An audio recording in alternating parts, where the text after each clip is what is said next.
Sebelum mulai videonya, jangan lupa untuk klik tombol subscribe dulu ya. Dan buat kalian yang sudah subscribe, makasih banyak. Semoga rezekinya lancar, sehat selalu, dan semua cita-citanya dikabulkan. Amin.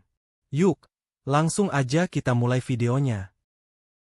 Di lereng bukit yang jauh dari hiruk-pikuk manusia, berdirilah sebuah goa tua yang oleh warga sekitar disebut Goa Batu Rindu. Letaknya tersembunyi di balik pepohonan besar, diapit dua tebing yang ditumbuhi lumut hijau. Di dalam goa itulah seorang lelaki tua bernama Kakek Jaka menghabiskan sisa hidupnya dalam kesunyian. Rambutnya memutih seperti kapas, janggutnya tipis namun terawat. Tubuhnya kurus, kulitnya legam dimakan matahari, namun sorot matanya masih jernih, penuh ketenangan yang hanya dimiliki oleh orang-orang yang berdamai dengan masa lalu.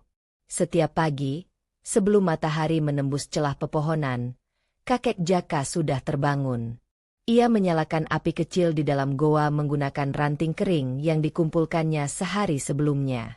Nyala api kecil itu memantulkan cahaya jingga ke dinding batu, menciptakan bayangan bergerak yang menemani kesepiannya. "Ah, pagi lagi," gumamnya pelan, menghembuskan napas panjang yang bercampur hangatnya udara dari perapian. "Andai kamu masih di sini, Ratna, pasti kamu suka dengar suara burung pagi seperti ini." Suara itu lirih, hampir tak terdengar, seolah hanya diucapkan untuk dirinya sendiri, atau mungkin untuk arwah seseorang yang tak lagi hadir di dunia. Istrinya, Ratna, telah lama meninggal. Sejak saat itu, Kakek Jaka memilih menjauh dari kehidupan ramai, mencari ketenangan di tempat yang tak dijamah manusia lain. Setiap hari hidupnya sederhana. Ia memungut air dari celah batu tempat air menetes perlahan, jernih dan sejuk seperti mata air gunung. Untuk makan, ia mencari daun liar yang bisa dimasak, kadang juga buah hutan atau umbi yang ia temukan di sekitar lembah. Ia tidak pernah mengeluh. Setiap suap yang masuk ke mulutnya ia syukuri, seolah itu adalah santapan istimewa. Burung-burung kecil menjadi satu-satunya teman yang setia. Setiap pagi, seekor burung berbulu abu-abu dengan dada putih selalu hinggap di batu besar di depan goanya. Burung itu tidak takut pada manusia, bahkan kerap berkicau seolah menyapa. "Hai, kau datang lagi, ya?" ujar Kakek Jaka tersenyum, menatap burung itu sambil menebar beberapa butir nasi sisa di tanah. Burung itu melompat-lompat riang, lalu terbang berputar di sekitar goa. Pemandangan sederhana itu cukup untuk membuat hati Kakek Jaka hangat. Hari-hari berlalu damai seperti itu. Kadang angin berhembus lembut membawa aroma tanah basah dan bunga liar dari lembah. Kadang hujan turun rintik, menciptakan suara gemericik yang menenangkan.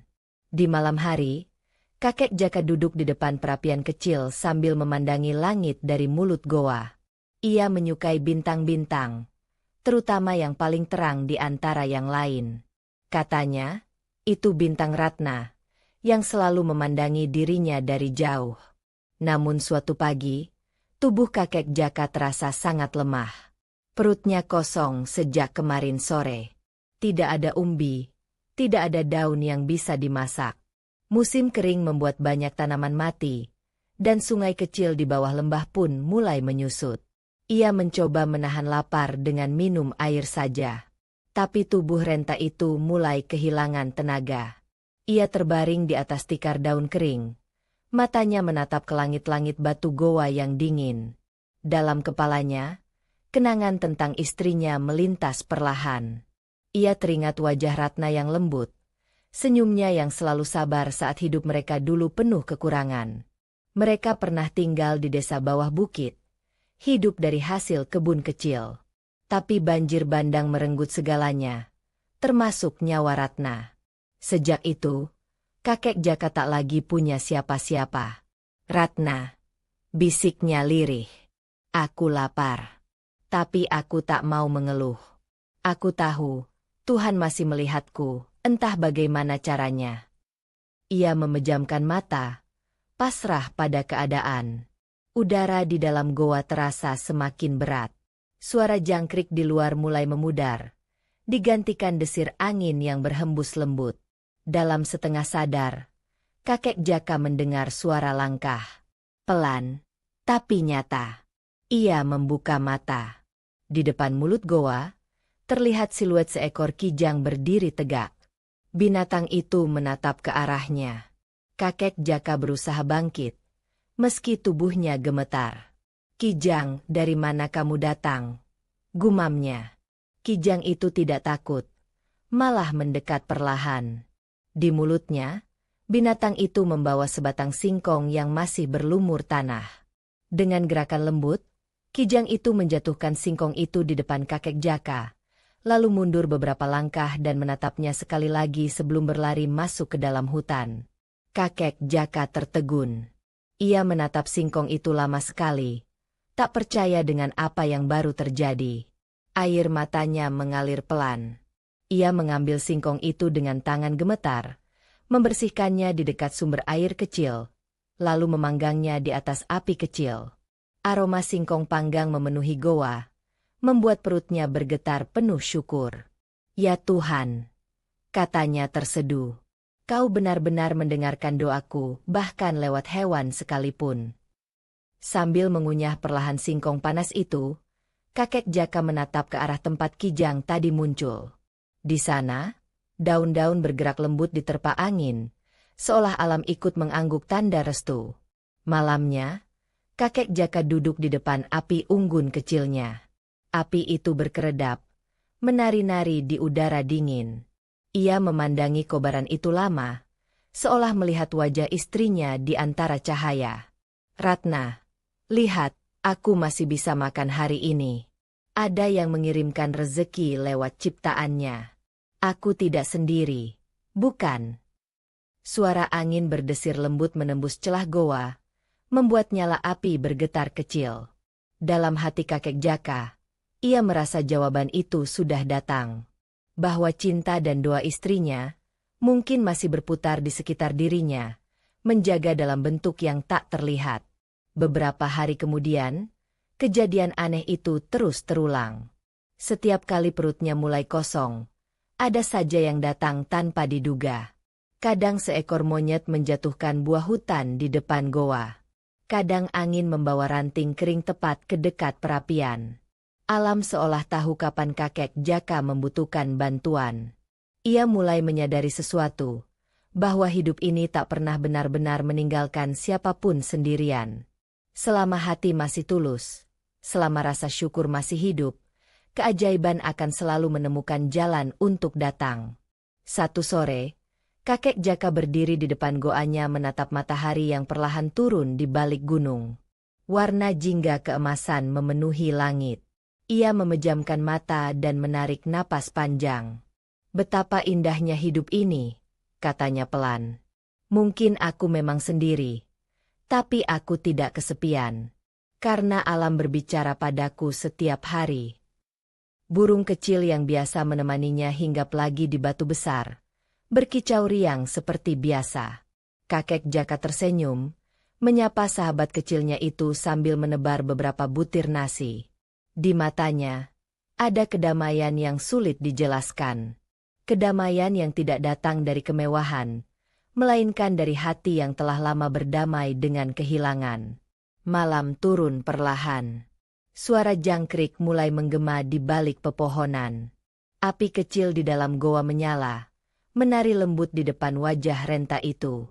Kakek Jaka berbaring di tikarnya, menatap atap batu sambil tersenyum. Ia tak lagi takut pada hari esok, karena ia tahu, di setiap kesunyian yang ia lalui, selalu ada tangan tak terlihat yang menjaganya. Entah lewat burung kecil, entah lewat hembusan angin, atau mungkin lewat kijang yang datang membawa singkong di saat paling dibutuhkan. Hidupnya memang sederhana, tapi di balik kesederhanaan itu, ada pelajaran besar, bahwa keajaiban selalu datang bagi hati yang sabar dan bersyukur. Dan di malam itu, sebelum tertidur, kakek Jaka berdoa dengan suara lembut, penuh rasa damai yang dalam. "Terima kasih, Tuhan, karena di tengah sunyi, Engkau tak pernah benar-benar pergi." Hari-hari di Goa Batu Rindu kembali berjalan damai setelah keajaiban Kijang yang datang membawa singkong beberapa waktu lalu. Sejak hari itu, kakek Jaka semakin yakin bahwa di balik kesunyian hidupnya, ada tangan lembut yang selalu menjaganya. Ia kini menjalani keseharian dengan lebih sabar, lebih pasrah, dan lebih banyak tersenyum meski hidup dalam keterbatasan. Pagi itu, udara di lereng bukit terasa lembab dan sejuk. Langit tampak kelabu, tanda musim hujan mulai tiba. Angin berhembus membawa aroma tanah basah yang khas. Kakek Jaka keluar dari goanya dengan langkah perlahan, membawa tempurung kelapa untuk menampung air hujan. Ia tahu musim hujan akan panjang, dan air yang menetes dari batu di dalam goanya tidak akan cukup untuk bertahan beberapa hari ke depan. Ia menatap ke langit, menunggu hujan pertama turun. Butiran air mulai jatuh pelan di wajahnya. Ia tersenyum kecil, seolah menyambut sahabat lama yang kembali. Akhirnya datang juga kau, ucapnya pelan, lalu menaruh tempurung itu di beberapa tempat agar terisi air. Hujan turun semakin deras. Bunyi tetesannya di mulut goa berpadu dengan suara daun-daun yang bergesekan, menciptakan irama alam yang menenangkan. Kakek Jaka duduk bersila di depan perapian kecil yang mulai redup, menatap api yang menari-nari kecil. Suara hujan menjadi musik pengantar pikirannya kembali pada masa lalu. Dulu, saat masih muda, setiap kali hujan turun, ia dan istrinya Ratna selalu duduk di bawah atap rumah bambu mereka, menikmati secangkir teh panas sambil berbagi cerita. Ratna selalu berkata, "Hujan itu bukan hanya air dari langit, Jaka. Ia membawa doa yang turun bersama berkah." Kalimat itu kini bergema kembali di benak kakek Jaka. Namun, seiring malam datang, hujan justru semakin deras. Angin mengguncang pepohonan di sekitar bukit, membuat suara gemuruh menembus celah-celah batu. Api di perapian padam, dan udara di dalam goa menjadi dingin dan lembab. Kakek Jaka menggigil. Tubuh tuanya mulai lemah. Ia menutup tubuhnya dengan kain lusuh yang sudah mulai robek, berusaha melawan rasa dingin yang menusuk tulang. Air mulai menetes dari dinding goa, menimbulkan genangan kecil di tanah. "Aduh, ini deras sekali," gumamnya. Ia berdiri perlahan, menyingkirkan barang-barang seadanya ke tempat yang lebih kering. Namun setiap langkah terasa berat. Napasnya pendek-pendek. Ia merasa dunia di luar sedang menguji kesabarannya. Malam semakin larut, hujan belum juga reda. Dalam cahaya remang, kakek Jaka bersandar di dinding goa, tangannya bergetar menahan dingin. Dalam lirih suaranya, ia berdoa, "Ya Tuhan, hamba MU ini hanyalah manusia tua yang lemah. Aku tak meminta banyak, hanya sedikit kehangatan, sedikit kekuatan, agar esok aku masih bisa menyebut nama MU." Doanya tenggelam dalam suara hujan yang tak henti mengguyur. Di luar sana, langit seolah menangis bersama bumi. Menjelang fajar, hujan perlahan berhenti. Udara berubah menjadi lembab dan tenang. Cahaya pagi menembus lembut dari mulut goa, menyingkap embun yang menggantung di ranting dan daun. Kakek Jaka masih duduk bersandar di tempatnya. Tubuhnya gemetar namun matanya terbuka. Ia melihat sesuatu di depan mulut goa. Sebuah karung kecil berwarna coklat tersangkut di antara bebatuan, basah oleh air hujan yang semalam mengalir deras dari atas bukit. Dengan sisa tenaga, ia merangkak mendekat. Karung itu tidak terlalu besar, mungkin seukuran lengan. Ia membuka simpulnya perlahan, dan terkejut melihat isinya. Beras putih, sedikit garam, dan beberapa potong kain kering. Ia menatap benda-benda itu lama, seolah tidak percaya. "Dari mana ini datang?" gumamnya pelan. Ia menoleh keluar goa. Tidak ada siapapun. Hanya sisa air hujan yang menetes dari daun dan kabut tipis yang menggantung di udara. Karung itu tampak seperti terbawa arus air sungai kecil di lereng bukit, lalu tersangkut tepat di depan tempat tinggalnya.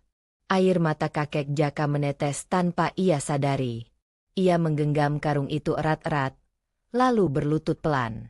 Tuhan, bahkan di tengah badai pun kau titipkan rezeki lewat cara yang tak pernah kupikirkan. Ia mengeringkan beras itu sedikit di dekat api yang kembali dinyalakannya. Untuk pertama kalinya setelah beberapa hari, ia bisa menanak nasi hangat. Aroma nasi bercampur kayu bakar memenuhi goa, membuat suasananya hangat kembali. Saat butiran nasi pertama masuk ke mulutnya, ia terisak. Bukan karena lapar, tapi karena terharu oleh kebesaran Tuhan yang selalu datang dengan cara yang lembut. Hari-hari berikutnya, hujan turun hampir setiap sore. Goa Batu Rindu kini menjadi tempat perlindungan bagi binatang-binatang kecil yang mencari tempat berteduh. Kadang seekor kelinci melompat ke dalam, kadang burung kecil bersembunyi di sudut batu. Kakek Jaka tak pernah mengusir mereka. Ia malah merasa ditemani. Ia mulai membuat wadah dari bambu untuk menampung air hujan agar tidak terbuang sia-sia. Ia mengumpulkan ranting dan daun kering saat langit cerah, lalu menyimpannya agar tidak kesulitan menyalakan api. Semua ia lakukan dengan kesabaran yang tumbuh dari rasa syukur. Suatu sore, saat hujan turun ringan, kakek Jaka duduk di depan goanya. Suara air menetes dari langit-langit goa terdengar seperti denting musik alam. Ia memejamkan mata, menikmati setiap bunyinya. Dalam diam, ia berbicara dalam hati. Ratna, kau benar.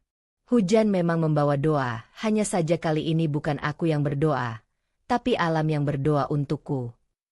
Hujan terus turun pelan, seperti menenangkan bumi setelah semalaman menangis deras. Dari kejauhan, cahaya kilat sesekali memantul di langit, tapi tak menakutkan. Justru memberi warna pada pemandangan lembah yang perlahan diselimuti kabut. Kakek Jaka memandangi itu semua dengan rasa damai yang tak terlukiskan. Ia merasa tak lagi sendirian. Alam seolah berbicara dengan bahasa yang hanya bisa dipahami oleh hati yang tenang. Daun yang bergoyang, air yang menetes, burung yang berteduh. Semuanya seperti bagian dari kehidupan yang saling menjaga satu sama lain. Malam tiba, dan hujan reda sepenuhnya. Langit cerah menampakkan bintang-bintang. Kakek Jaka menatap ke langit, lalu tersenyum. Hujan telah membawa doaku dan Tuhan menjawabnya tanpa suara. Ia menatap karung kecil yang kini sudah kering di sudut goa. Setiap kali melihatnya, ia teringat bagaimana sesuatu yang sederhana bisa menjadi keajaiban besar ketika datang di waktu yang tepat. Beberapa hari kemudian, air sungai kecil di bawah bukit kembali jernih setelah hujan. Kakek Jaka berjalan perlahan ke sana, mencuci tangan dan wajahnya.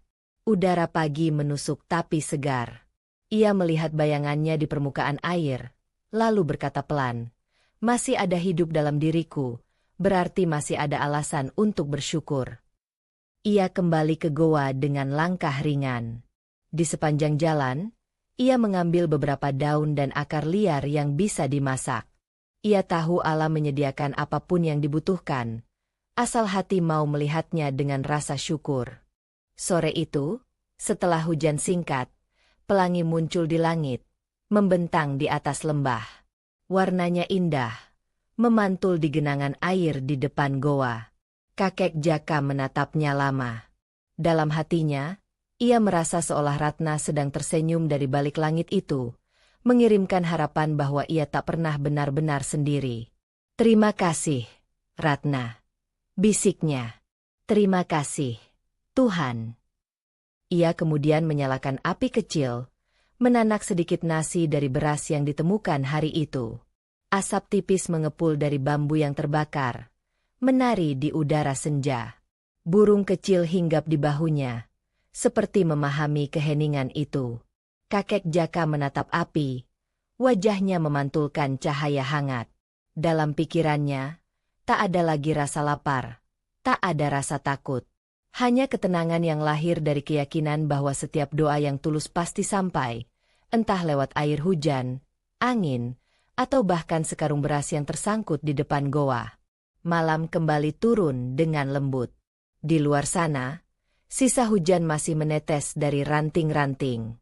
Di dalam goa, Seorang lelaki tua duduk tenang di depan perapian kecil, menatap nyala api yang menari dengan lembut. Tidak ada yang istimewa bagi dunia luar, tapi bagi kakek Jaka, malam itu adalah anugerah, bukti bahwa doa yang sederhana bisa mengguncang langit dan menurunkan berkah lewat cara yang tak terduga. Hidupnya mungkin masih sunyi, tapi hatinya sudah penuh. Karena kini ia tahu, bahkan di tengah hujan paling deras sekalipun, ada kasih yang turun bersama setiap tetes air dari langit. Hari-hari berlalu setelah hujan panjang itu, meninggalkan udara segar dan tanah yang kembali hidup.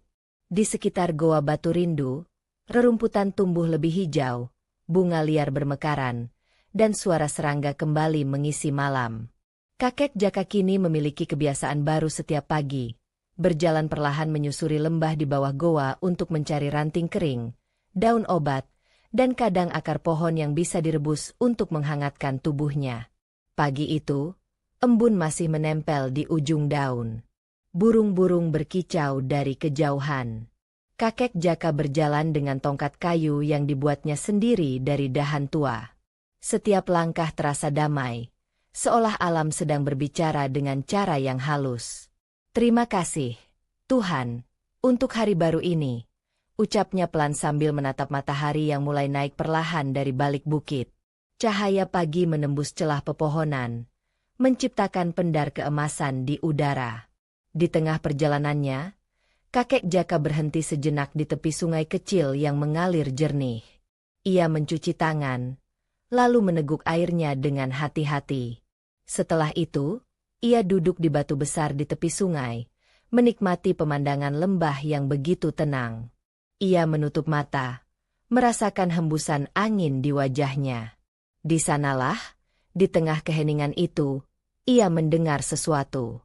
Suara lirih, seperti tangisan kecil. Kakek Jaka membuka mata, menoleh ke sekeliling. Suara itu terdengar lagi, kali ini lebih jelas.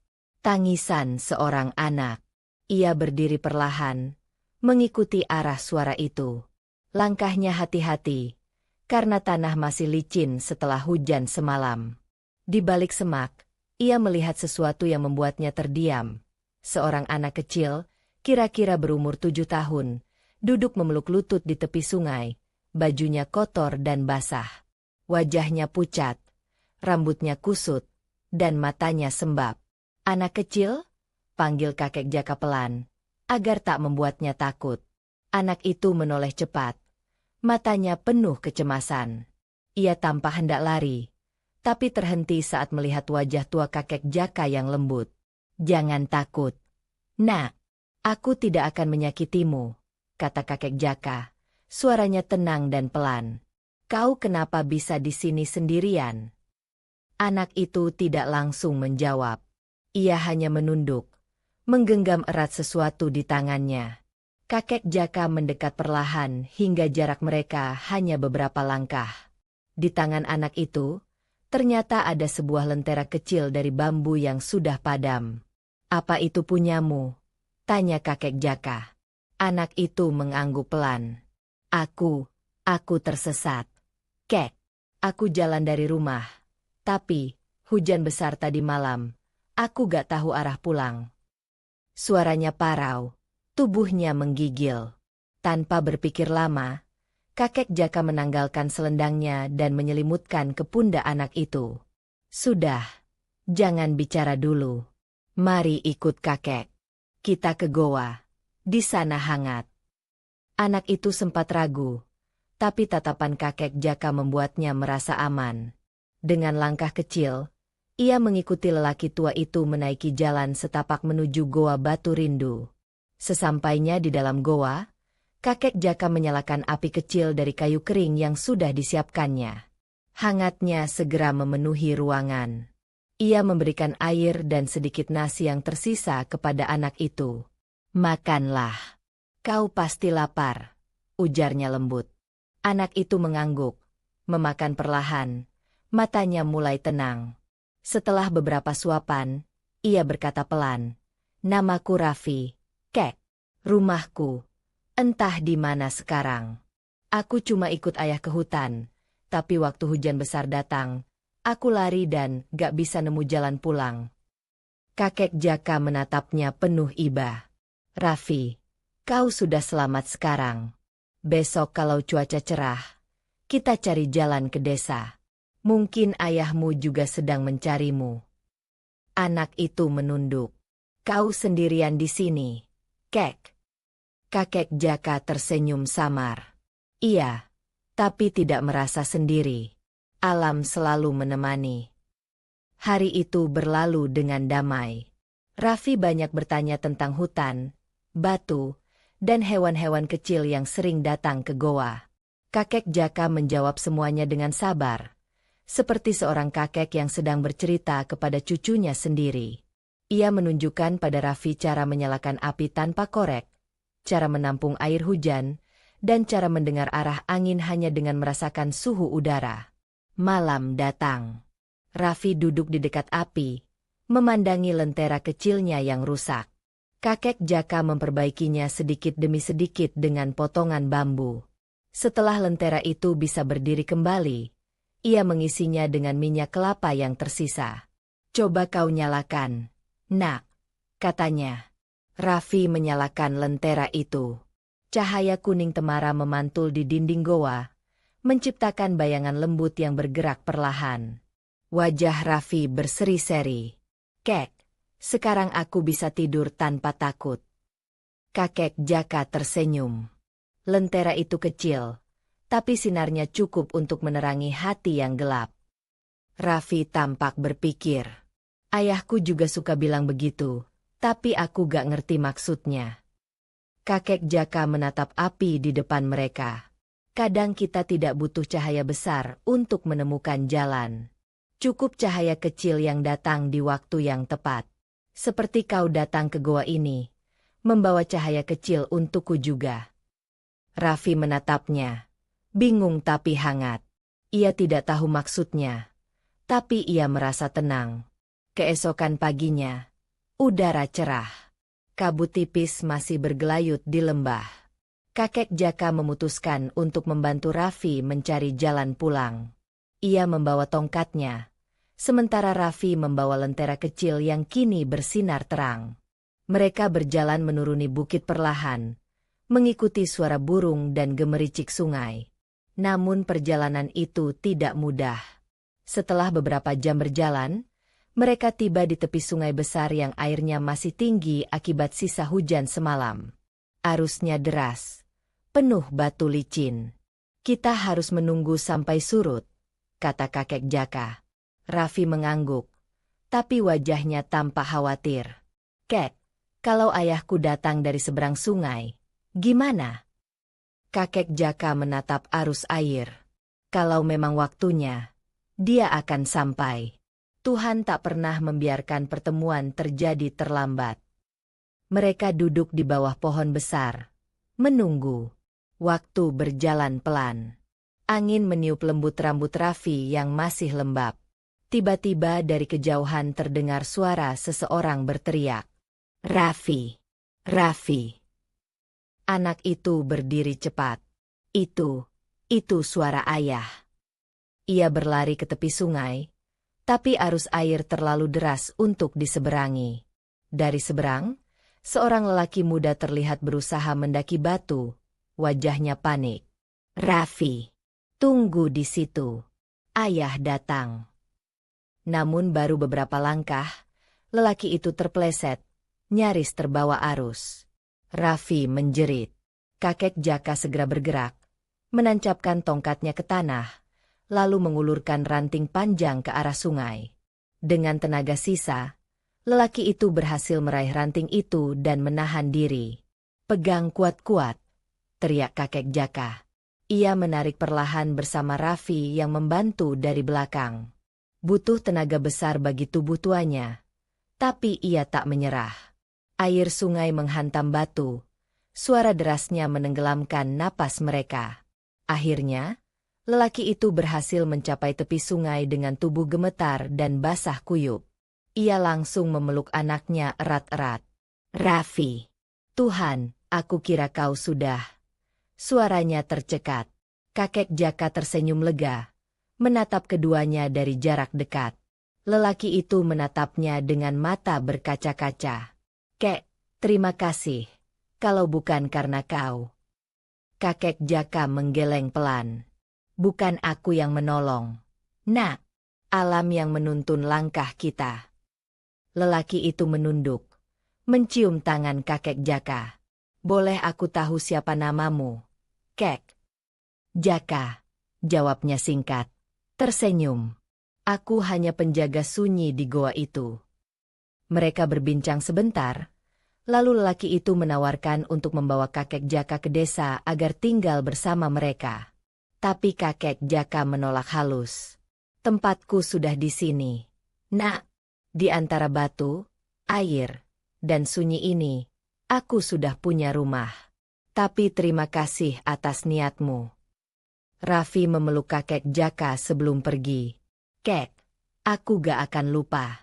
Lentera ini akan terus aku jaga. Supaya aku selalu ingat kalau cahaya kecil bisa menyelamatkan hati yang gelap."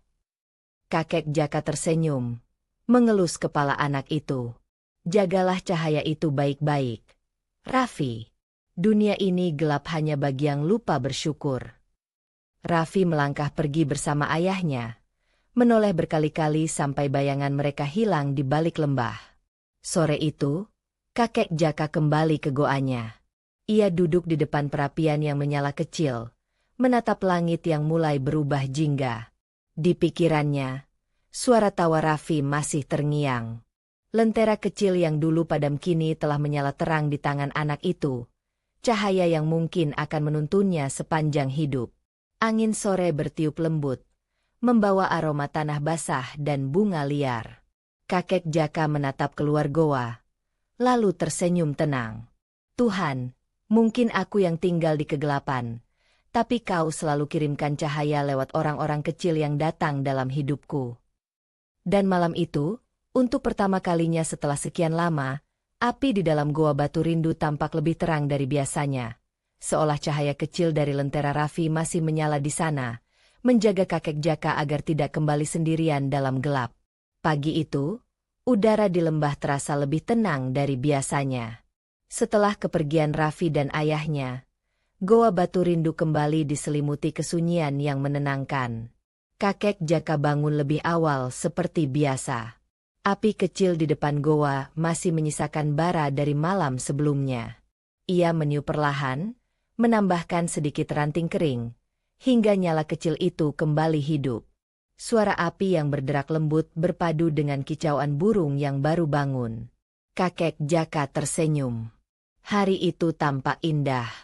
Langit berwarna biru muda, udara segar menyentuh kulit, dan aroma tanah lembab masih terasa setelah hujan 2 malam lalu. Ia duduk bersila di depan api, menatap pemandangan lembah yang diselimuti kabut tipis. Indah sekali dunia ini, walau dilihat dari tempat sekecil goa, gumamnya pelan. Setelah sarapan sederhana dari ubi rebus yang ia temukan kemarin, kakek Jaka berjalan ke sekitar goa, memeriksa dinding-dinding batu tempat ia biasa menggantung daun obat.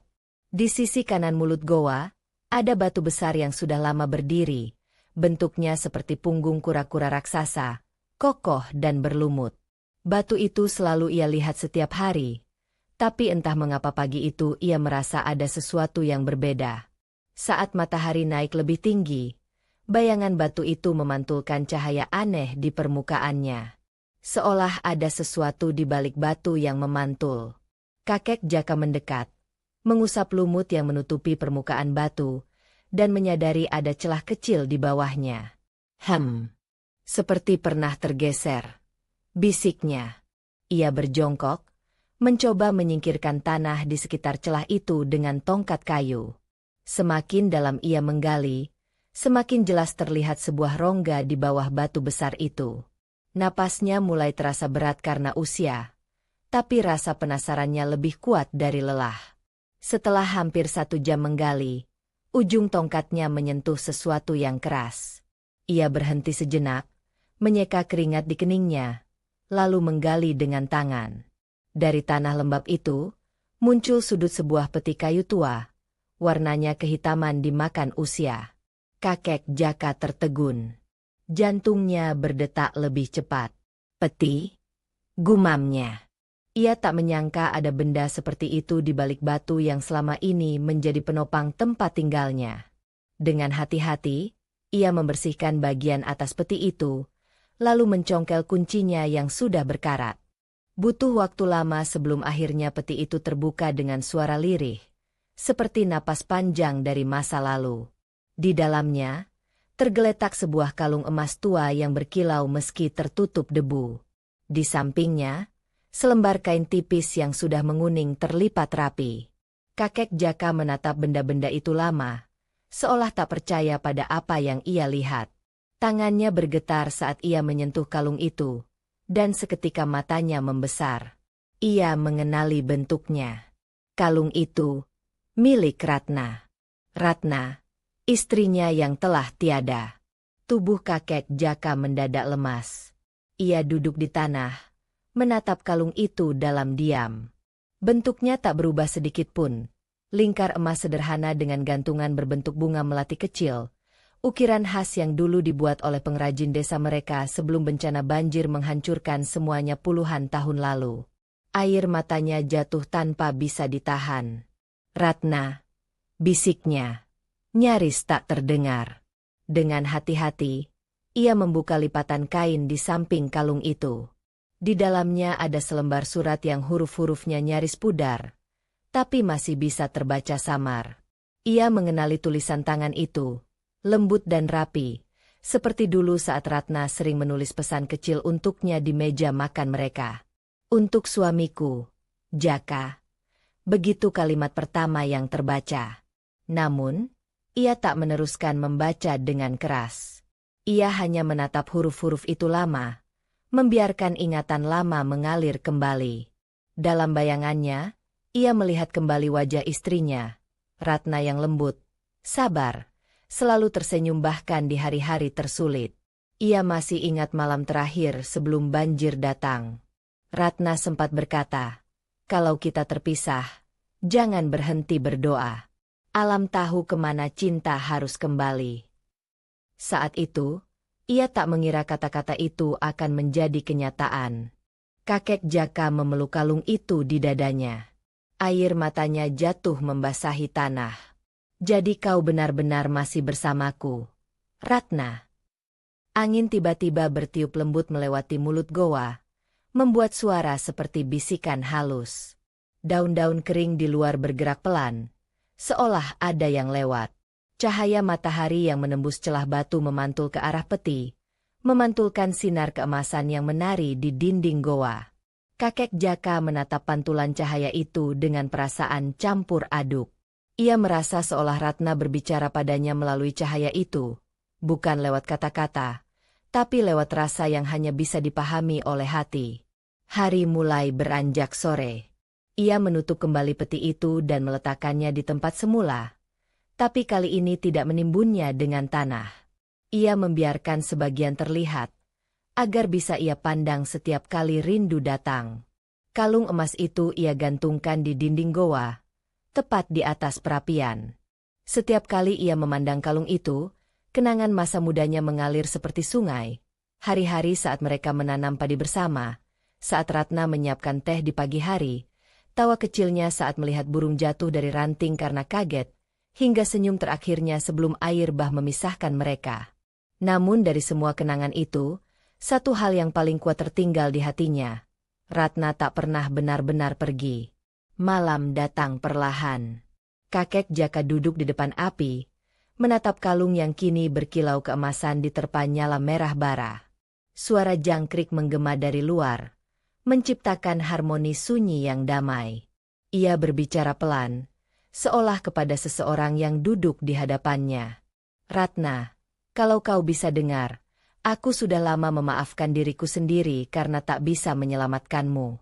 Aku kira aku sudah kehilangan segalanya waktu itu, tapi ternyata kau masih menyimpan cintamu bahkan setelah dunia memisahkan kita." Api menari, bayangannya menari bersama di dinding batu. Angin malam masuk perlahan, membawa aroma bunga liar dari lembah. Kakek Jaka menutup mata, mendengar detak jantungnya sendiri yang berirama pelan. Ia merasa hangat, bukan hanya karena api, tapi karena sesuatu yang lebih dalam. Beberapa hari berlalu.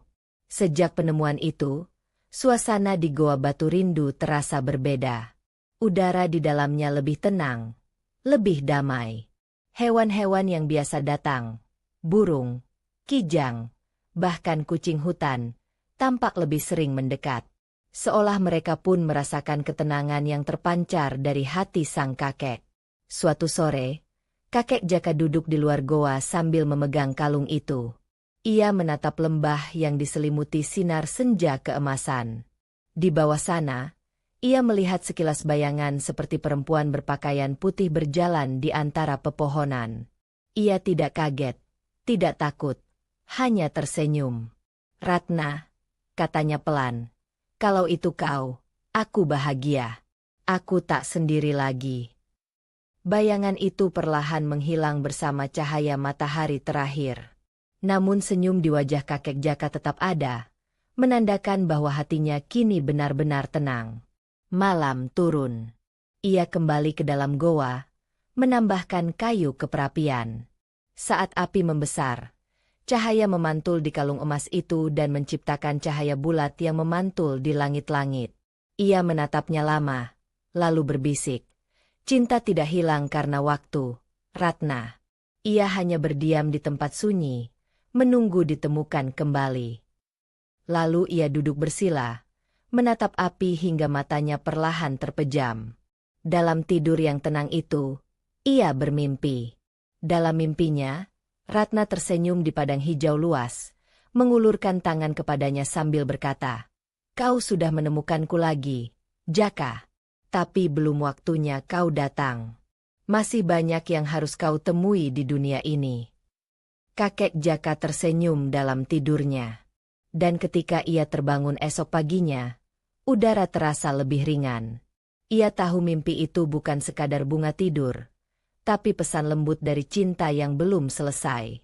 Sejak hari itu, setiap pagi kakek Jaka selalu menyapa kalung itu seolah berbicara dengan istrinya. "Selamat pagi, Ratna. Hari ini indah lagi." Dan setiap malam, sebelum tidur, ia menatap cahaya kecil yang memantul di permukaan emas itu, seolah bintang-bintang turun dari langit untuk menemaninya. Goa Batu Rindu tak lagi hanya tempat sunyi di lereng bukit. Ia telah menjadi ruang penuh kenangan dan cinta yang tak pernah padam.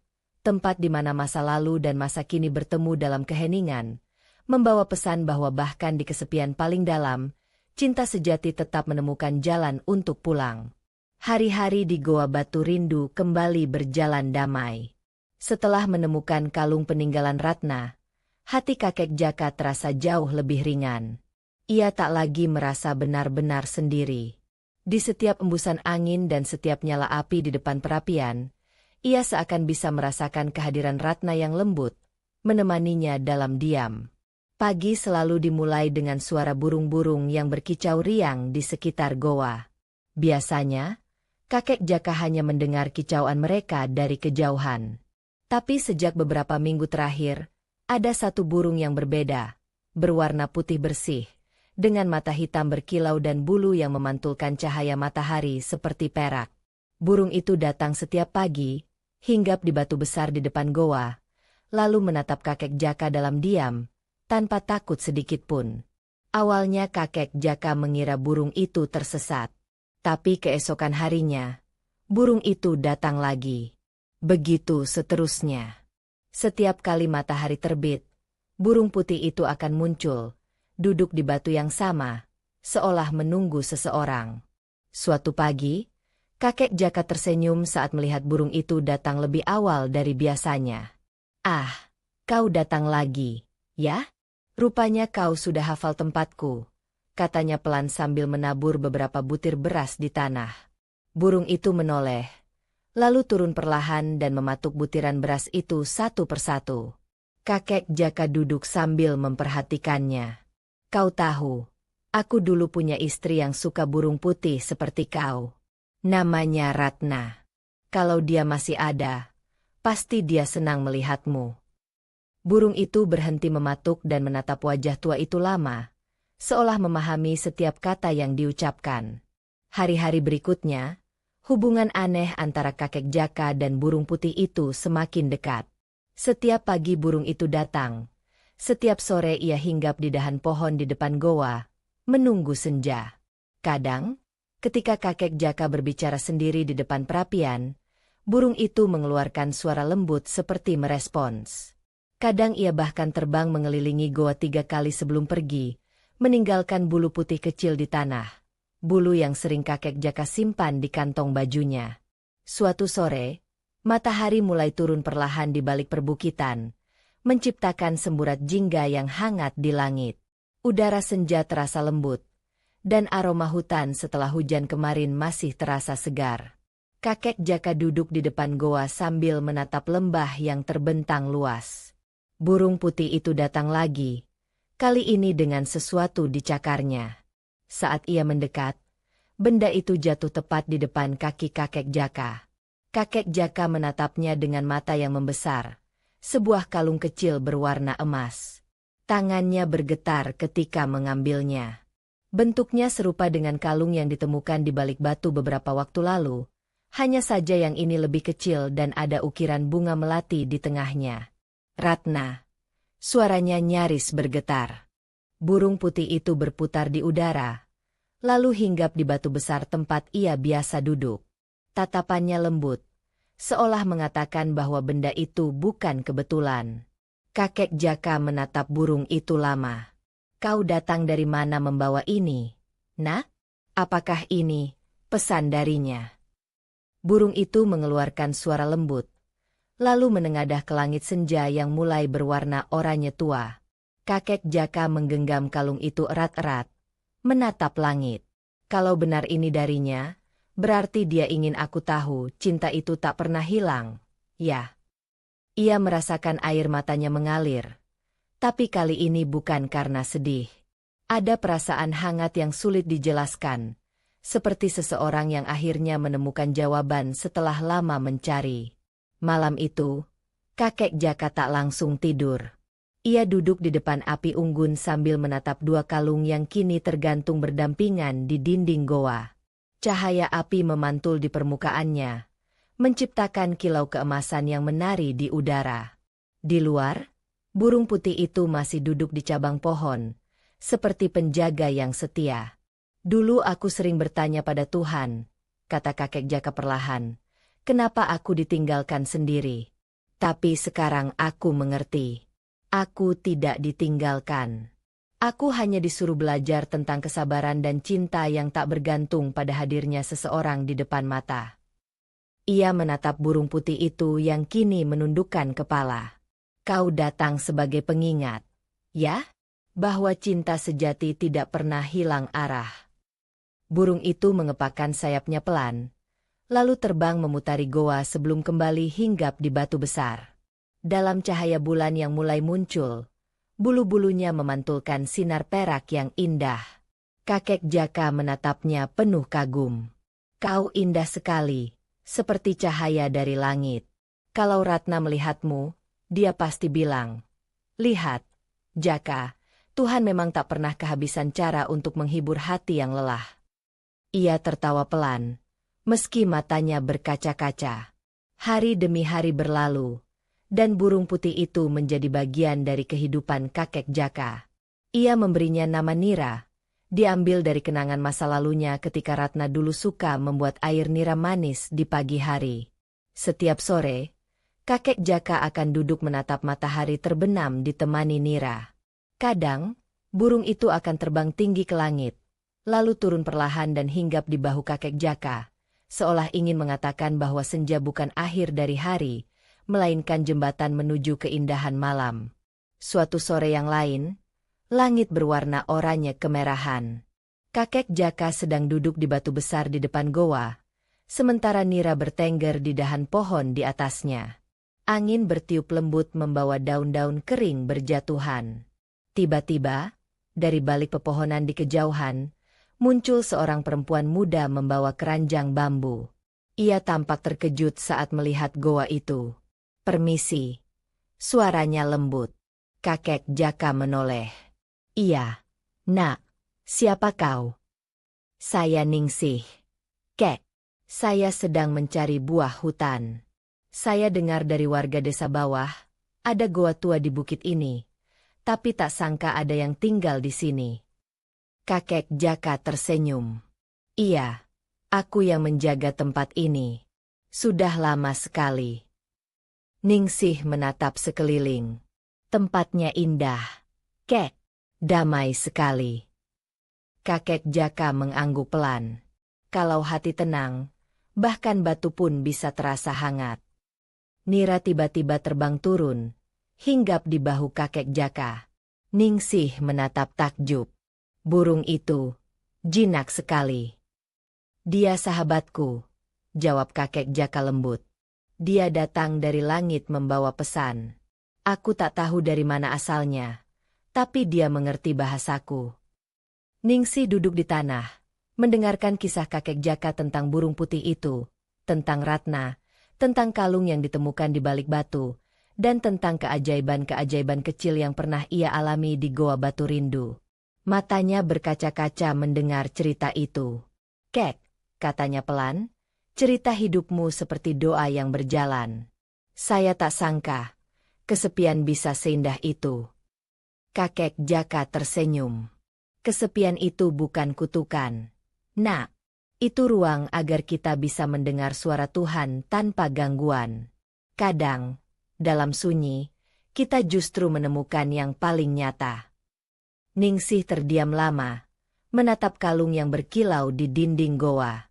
Boleh saya datang lagi ke sini, Kek? Tentu, jawab kakek Jaka. Datanglah kapanpun kau ingin. Goa ini terbuka untuk hati yang ingin tenang.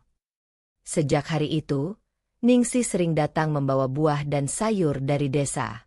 Ia membantu membersihkan sekitar goa, menanam bunga liar di depan batu besar, dan mendengarkan kisah-kisah kakek Jaka.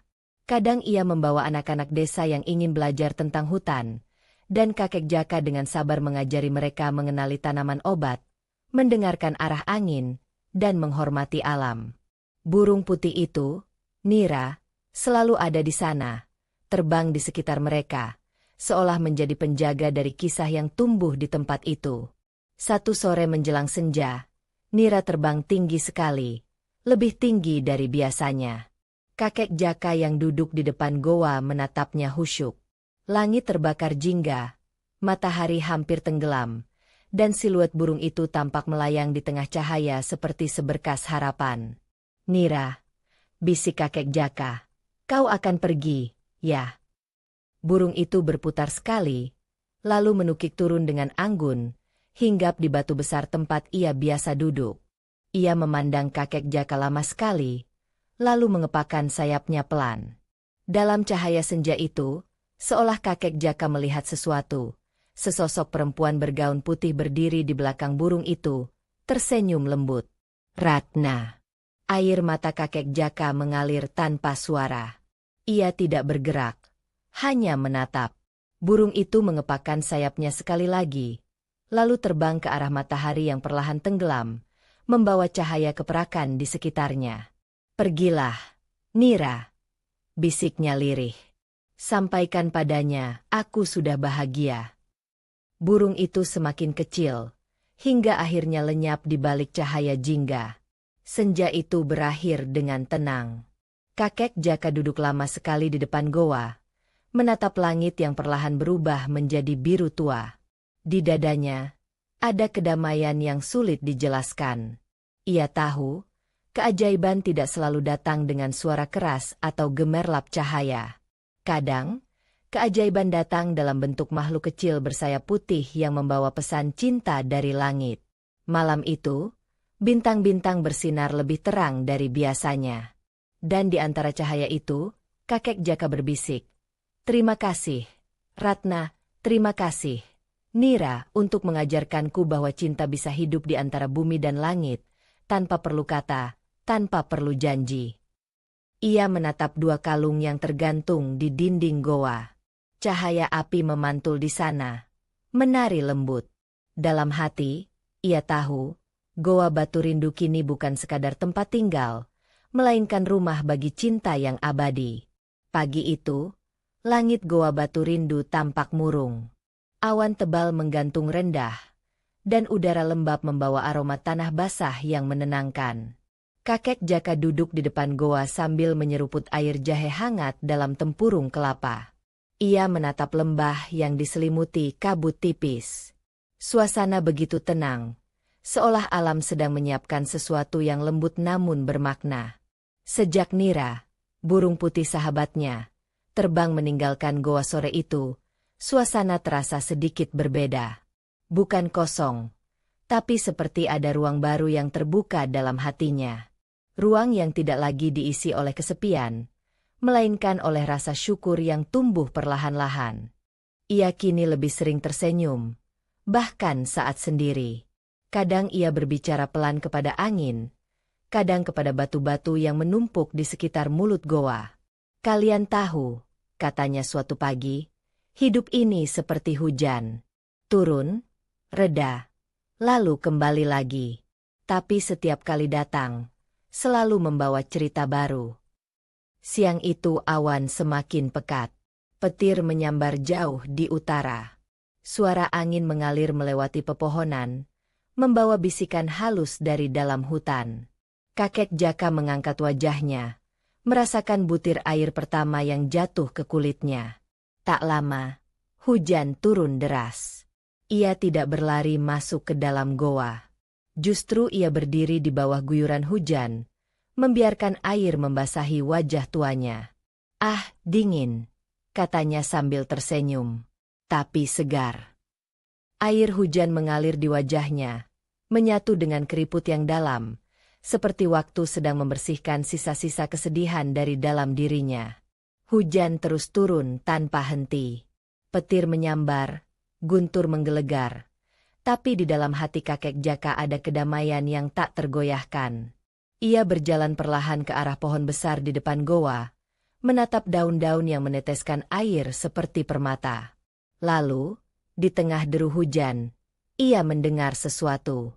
Sebuah suara. Lembut. Sama. Seperti suara perempuan yang sedang memanggil dari kejauhan. "Kakek." Kakek Jaka tertegun. Ia menoleh ke kiri, ke kanan. Tidak ada siapa-siapa. Hutan di sekitarnya sunyi, hanya suara air yang jatuh dari langit. "Siapa itu?" serunya pelan.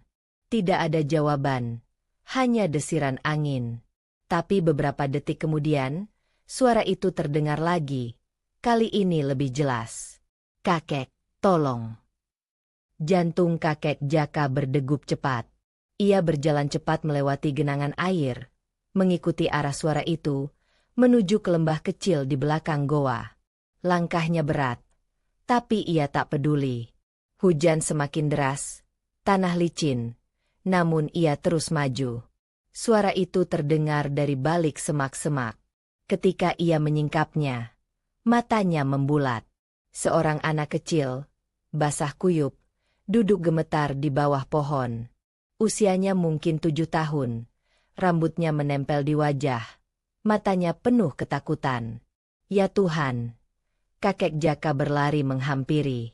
"Nak, kau kenapa di sini?" Anak itu menatap dengan wajah pucat. Aku tersesat. Kek, aku ikut ayah mencari kayu. Tapi ayah hilang saat hujan datang." Kakek Jaka segera menanggalkan kain lusuh yang melingkar di pundaknya, lalu menyelimuti anak itu. "Tenang, nak, ayo ikut kakek. Di goa ada api, ada tempat hangat. Kau aman di sana." Anak itu menggigil hebat, tapi mengangguk. Kakek Jaka menggandeng tangannya dan menuntunnya melewati semak dan genangan air menuju goa. Setiap langkah membuat lumpur menempel di kaki. Tapi kakek Jaka tak peduli. Satu-satunya pikirannya saat itu adalah menyelamatkan anak kecil yang mungkin Tuhan kirimkan lewat hujan. Begitu tiba di dalam goa, kakek Jaka segera menyalakan api. Ia memecah ranting kering yang disimpan di pojok, lalu meniup perlahan hingga nyala kecil muncul. Api menyala hangat, memantulkan cahaya jingga di dinding goa. Anak itu duduk di dekat api, menggigil, sambil memeluk lututnya. "Namamu siapa, Nak?" tanya kakek Jaka lembut sambil memeras kain basah dari tubuhnya. "Doni, Kek," jawabnya lirih. "Aku dari kampung bawah. Aku ikut ayah cari kayu bakar. Tapi waktu hujan turun, aku lari, dan aku tak tahu jalan pulang." Kakek Jaka tersenyum lembut. "Kau beruntung, Doni. Goa ini tempat yang aman. Hujan bisa turun seharian, tapi kau takkan basah di sini." Doni mengangguk pelan. Api mulai mengeringkan pakaiannya. Matanya yang tadi ketakutan kini mulai tenang. Di luar, suara hujan masih deras. Tapi di dalam goa hanya ada suara api yang berdesir lembut, seperti sedang meninabobokan mereka. Kakek Jaka mengambil tempurung kelapa, menampung air hujan yang jatuh dari celah batu, lalu mencampurnya dengan jahe kering dan sedikit gula kelapa. Tak lama, aroma hangat memenuhi udara. Ia menyerahkan minuman itu kepada Doni. "Minum ini. Bisa menghangatkan badanmu." Doni menerimanya dengan tangan gemetar. "Terima kasih, Kek." "Tidak apa-apa. Di dunia ini, siapapun bisa tersesat. Yang penting, jangan takut minta tolong." Malam itu, hujan tak juga berhenti. Di luar, hutan basah berkilau diterpa petir. Tapi di dalam goa api masih menyala tenang. Doni sudah mulai tertidur, bersandar di batu, wajahnya damai. Kakek Jaka menatap anak itu lama sekali. Dalam kedamaian malam itu, kenangan lama mulai mengalir kembali. Ia teringat anaknya yang dulu meninggal waktu kecil karena demam tinggi. Sejak hari itu, ia tak pernah lagi memeluk anak kecil seera tadi. Tapi malam ini, melihat Doni tidur nyenyak di dekat api, ia merasa seolah waktu berputar. Seolah Tuhan mengirimkan kesempatan kedua untuk mencintai dengan tulus, tanpa pamrih. "Terima kasih," bisiknya pelan pada langit yang gelap. "Kau kirimkan anak ini untuk mengajarkanku sesuatu lagi."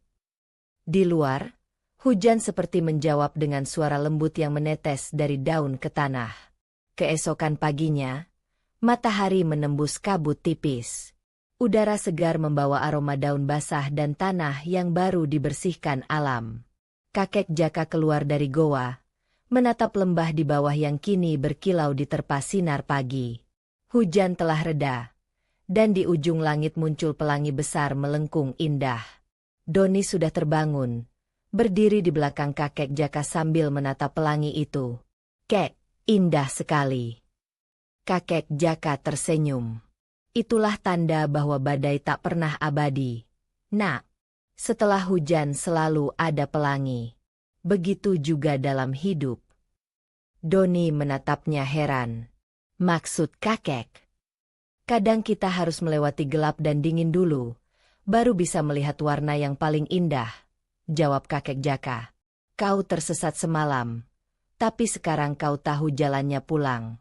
Begitu juga aku. Dulu aku tersesat dalam kesedihan, tapi akhirnya Tuhan menunjukkan jalan lewat hujan seperti ini." Doni hanya menatap. Matanya berbinar. Mungkin ia belum sepenuhnya mengerti, tapi kata-kata itu menempel di hatinya. Menjelang siang, kakek Jaka memutuskan untuk mengantar Doni pulang ke kampung bawah. Mereka berjalan menyusuri jalan tanah yang becek, melewati pohon-pohon besar dan suara air sungai yang bergemuruh. Sesekali Doni menggandeng tangan kakek Jaka, takut tergelincir. Tapi kakek Jaka selalu tersenyum dan berkata, "Tenang saja, tanah licin bukan alasan untuk berhenti. Justru di situ kita belajar menyeimbangkan langkah." Perjalanan itu terasa hangat. Burung-burung mulai keluar dari persembunyian. Kicauan mereka menyambut pagi dengan riang. Setelah berjalan hampir 1 jam, akhirnya mereka tiba di tepi sungai yang mengalir menuju kampung. Dari kejauhan terdengar suara orang memanggil, "Doni, Doni." Suara itu serak, tapi penuh harap. Doni menoleh cepat. Itu ayah, serunya. Lalu berlari menyeberangi batu-batu sungai. Seorang pria berusia 40-an berlari menghampirinya, memeluk anaknya erat-erat. Air matanya bercampur dengan sisa air hujan di pipi. Astaga, Doni, aku kira kau hilang selamanya. Kakek Jaka berdiri di tepi sungai, tersenyum melihat pemandangan itu. Hatinya terasa hangat sekali. Ayah Doni lalu menoleh kepadanya, berlari menghampiri. Kakek, terima kasih. Saya tak tahu bagaimana membalasnya. Kakek Jaka menggeleng pelan. Tak perlu membalas. Nak, Tuhan yang atur semuanya. Aku hanya kebetulan ada di sana. Pria itu menunduk, lalu menggenggam tangan kakek Jaka dengan kuat. Kalau kakek mau, ikutlah ke kampung. Kami bisa merawat kakek. Di sana ada rumah, ada orang-orang yang bisa menemani. Kakek Jaka tersenyum lembut. Terima kasih, tapi tempatku di sini. Goa Batu Rindu sudah jadi rumahku. Lagi pula, kalau aku pergi, siapa yang akan menjaga tempat ini? Ayah Doni menatapnya lama, lalu mengangguk penuh hormat. Kalau begitu, izinkan kami sering datang. Kek, kami akan membawa makanan, dan Doni pasti ingin bermain di sana lagi. Kakek Jaka mengangguk pelan. Aku tunggu. Goa ini selalu terbuka untuk orang baik. Sore itu, kakek Jaka berjalan kembali ke goa seorang diri. Langit mulai berubah warna. Lembayung senja menyelimuti puncak bukit. Angin berhembus pelan, membawa aroma tanah dan dedaunan yang baru mengering setelah hujan panjang. Ketika ia sampai di depan goa, seekor burung putih terbang melintas tinggi di langit. Mirip nira, tapi sayapnya tampak lebih besar, dan suaranya seperti nyanyian lembut yang menenangkan. Kakek Jaka mendongak dan tersenyum. Ah, kau datang lagi, ya? Katanya pelan. Terima kasih sudah menjaga kami tadi malam. Burung itu melayang-layang di udara, lalu menghilang di balik awan. Kakek Jaka duduk di batu besar, menatap matahari yang perlahan tenggelam. Hujan semalam membawa anak kecil yang tersesat, katanya sambil tersenyum. Tapi sesungguhnya, hujan itu juga membawa aku pulang ke dalam hatiku sendiri. Ia memejamkan mata, mendengarkan suara angin yang lembut. Tak ada lagi kesunyian yang menakutkan. Kini hanya ada damai. Dan di sela suara alam itu, seperti ada bisikan lembut, suara yang dulu pernah ia dengar di tengah hujan. Terima kasih, Jaka, karena sudah belajar mencintai tanpa batas. Air mata kakek Jaka menetes pelan. Tapi kali ini, air mata itu bukan dari duka. Itu air mata seorang manusia yang akhirnya mengerti bahwa keajaiban datang bukan dari langit yang terang, tapi dari hujan yang menumbuhkan cinta baru di hati yang pernah gersang. Pagi itu, kabut turun begitu tebal hingga seluruh lembah tertutup putih seperti kapas. Udara terasa lembab, dingin menusuk tulang, dan embun menetes dari ujung dedaunan seperti kristal kecil.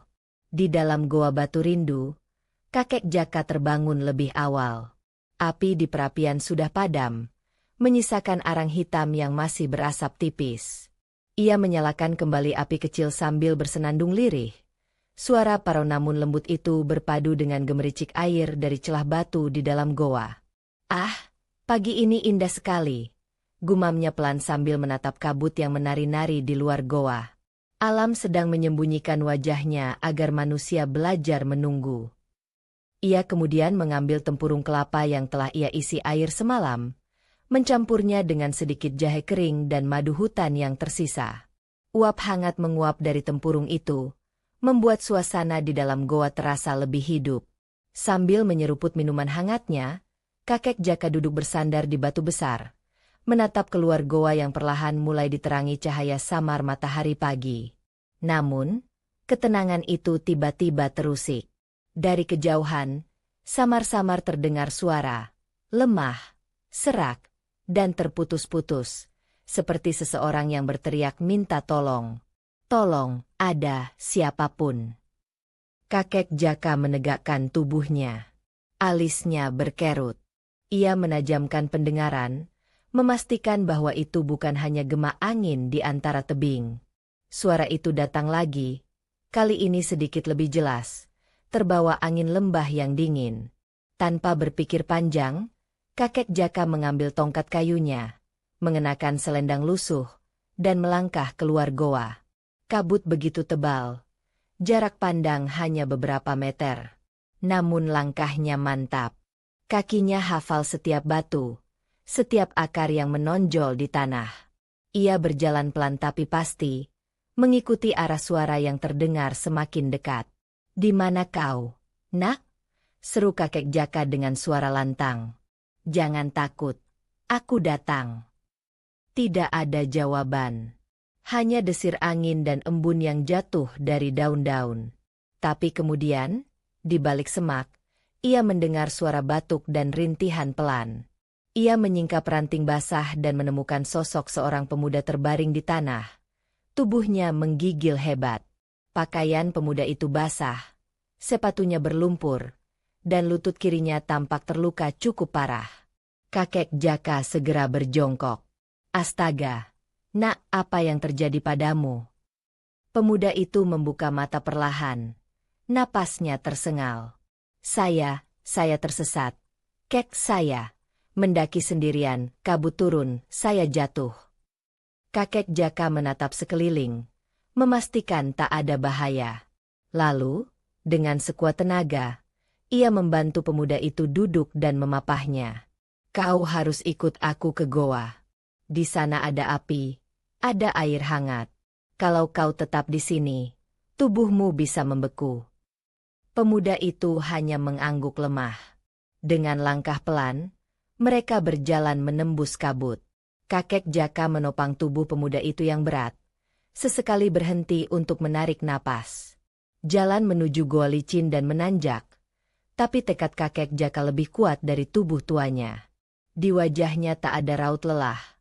Hanya ketulusan yang begitu dalam. Setelah hampir 30 menit berjalan, mereka tiba di depan goa.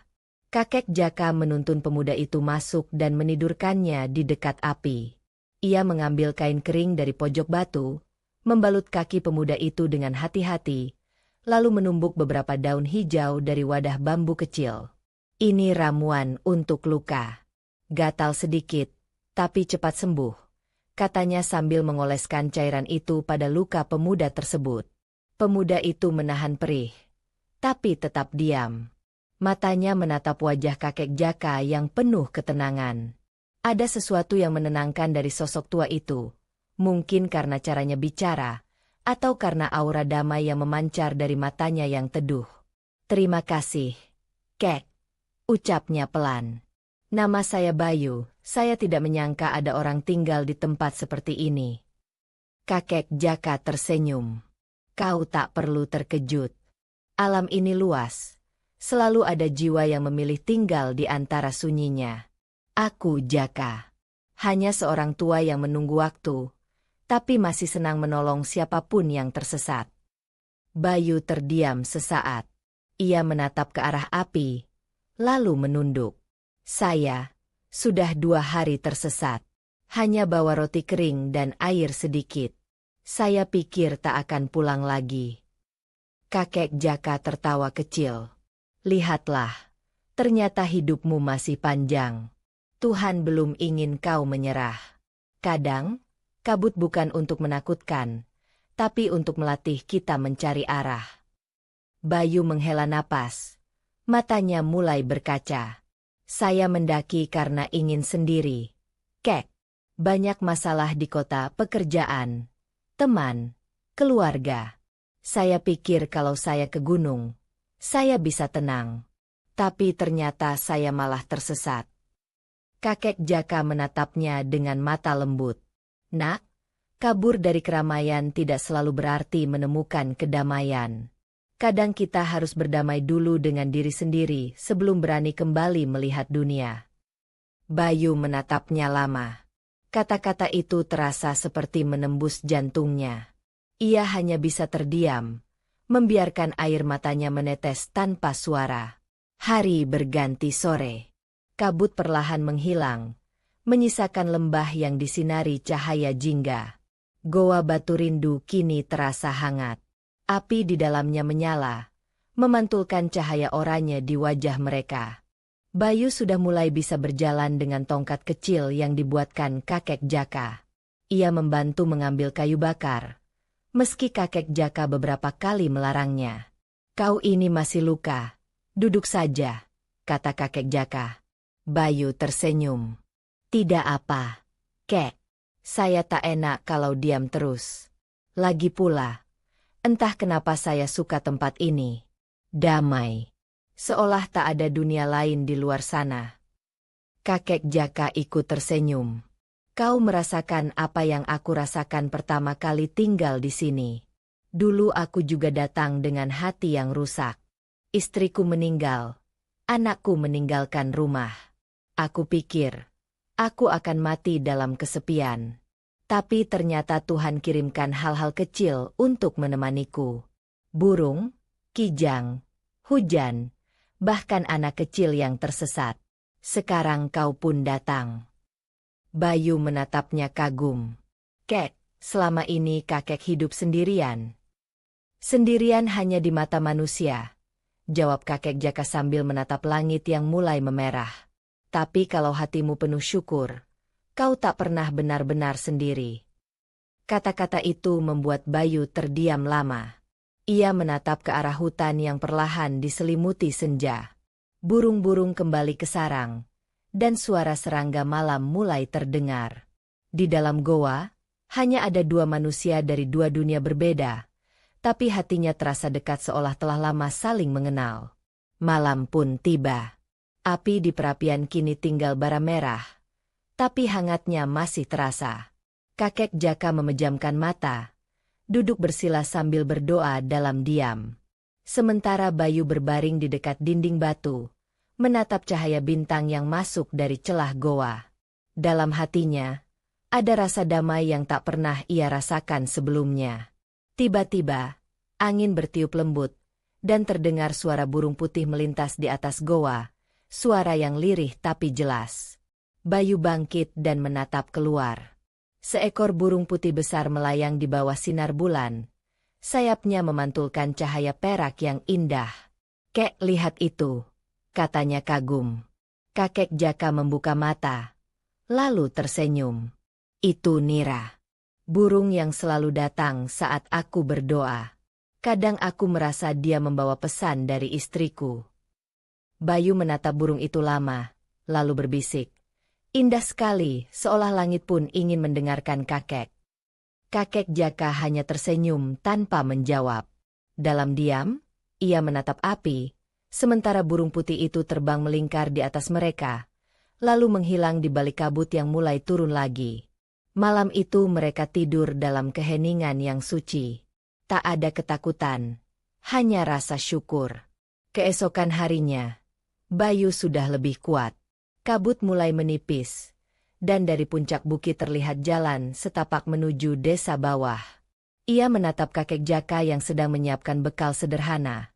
Nasi dari sisa beras yang ditemukan dulu, sedikit garam, dan air jahe hangat dalam bambu kecil.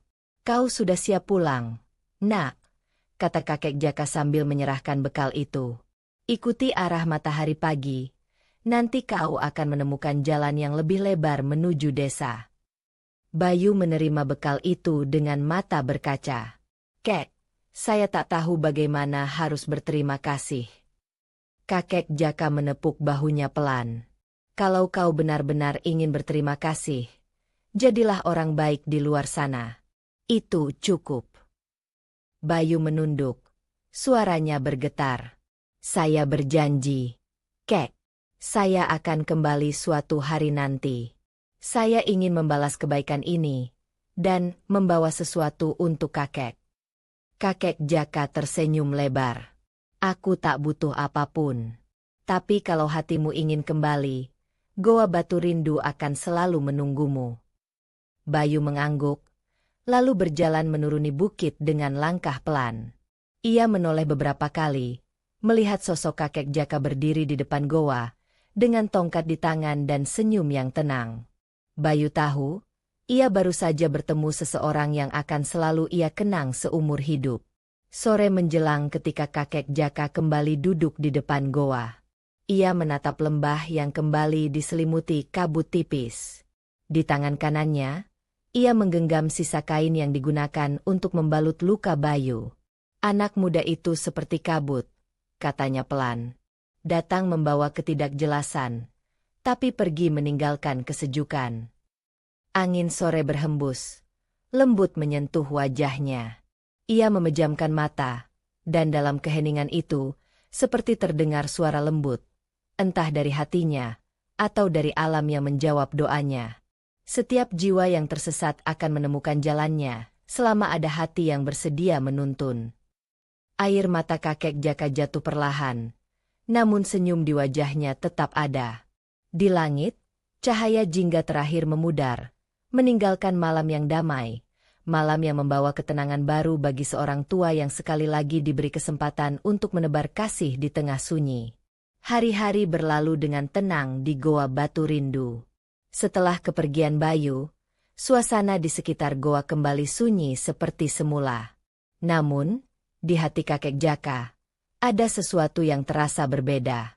Entah karena kenangan singkat bersama pemuda itu, atau karena kata-kata terakhir yang terucap sebelum mereka berpisah. Saya akan kembali suatu hari nanti. Pagi itu udara terasa lebih hangat dari biasanya. Embun masih menempel di dedaunan, dan suara burung-burung kecil terdengar riang dari balik pepohonan. Kakek Jaka duduk di atas batu besar di depan goa sambil menghirup udara segar. Ia memejamkan mata, menikmati kedamaian yang hanya dimiliki oleh alam. Indah sekali dunia ini, gumamnya. Kadang kita hanya perlu diam untuk menyadari betapa banyak anugerah yang masih tersisa. Ia kemudian bangkit perlahan, mengambil keranjang rotan kecil yang sudah mulai usang. Hari ini ia berniat berjalan ke lembah bawah untuk mencari akar obat dan daun keladi liar, bahan untuk ramuan penangkal dingin yang sering ia buat ketika udara mulai turun lebih cepat dari biasanya. Dengan langkah pelan tapi mantap, ia menuruni jalan setapak yang ia hafal di luar kepala. Suara dedaunan yang bergesekan ditiup angin menjadi musik alami yang menenangkan. Sesekali, kakek Jaka berhenti untuk mengamati jejak hewan kecil di tanah, tanda bahwa hutan di sekitarnya masih hidup dan sehat. Namun, ketika ia hampir sampai di lembah kecil, langkahnya terhenti.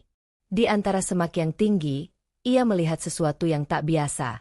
Tumpukan batu tersusun rapi membentuk lingkaran kecil, dan di tengahnya ada wadah tanah liat yang berisi beberapa potong roti kering dan sebotol air. Kakek Jaka mendekat dengan hati-hati. Ia berjongkok, menatap benda-benda itu lama. Tak ada jejak manusia di sekitar situ, tapi jelas bahwa seseorang telah menaruh makanan di sana dengan sengaja. Siapa yang menaruh ini di sini? Gumamnya heran. Tak mungkin binatang. Batu-batu ini disusun dengan tangan manusia. Ia menatap roti itu. Masih segar, bukan roti lama. Botol air pun bersih, menandakan baru saja diletakkan. Kakek Jaka tersenyum kecil. Ah, mungkin ada jiwa baik yang menitipkan rezeki untukku. Tuhan memang tak pernah membiarkan hambanya kelaparan. Ia mengambil sebagian roti dan botol air itu, lalu meninggalkan sisanya di tempat semula. Untuk siapapun yang datang setelahku, katanya pelan. Semoga ini juga menjadi berkah baginya. Setelah itu, ia kembali melanjutkan perjalanannya mengumpulkan tumbuhan obat. Tapi selama hari itu, pikirannya tak berhenti memikirkan siapa orang yang menaruh makanan itu. Sore hari, ketika kakek Jaka kembali ke goa dengan keranjang penuh daun dan akar, kabut tipis mulai turun. Ia menyalakan api dan merebus ramuan di panci tanah liat. Aroma harum rempah menyebar di dalam goa. Namun tiba-tiba, dari luar terdengar suara langkah-langkah pelan, disusul suara ranting patah. Ia menoleh cepat, mengambil tongkatnya, bersiap jika ada binatang liar yang mendekat. Tapi begitu sosok itu muncul dari balik semak, Kakek Jaka tertegun.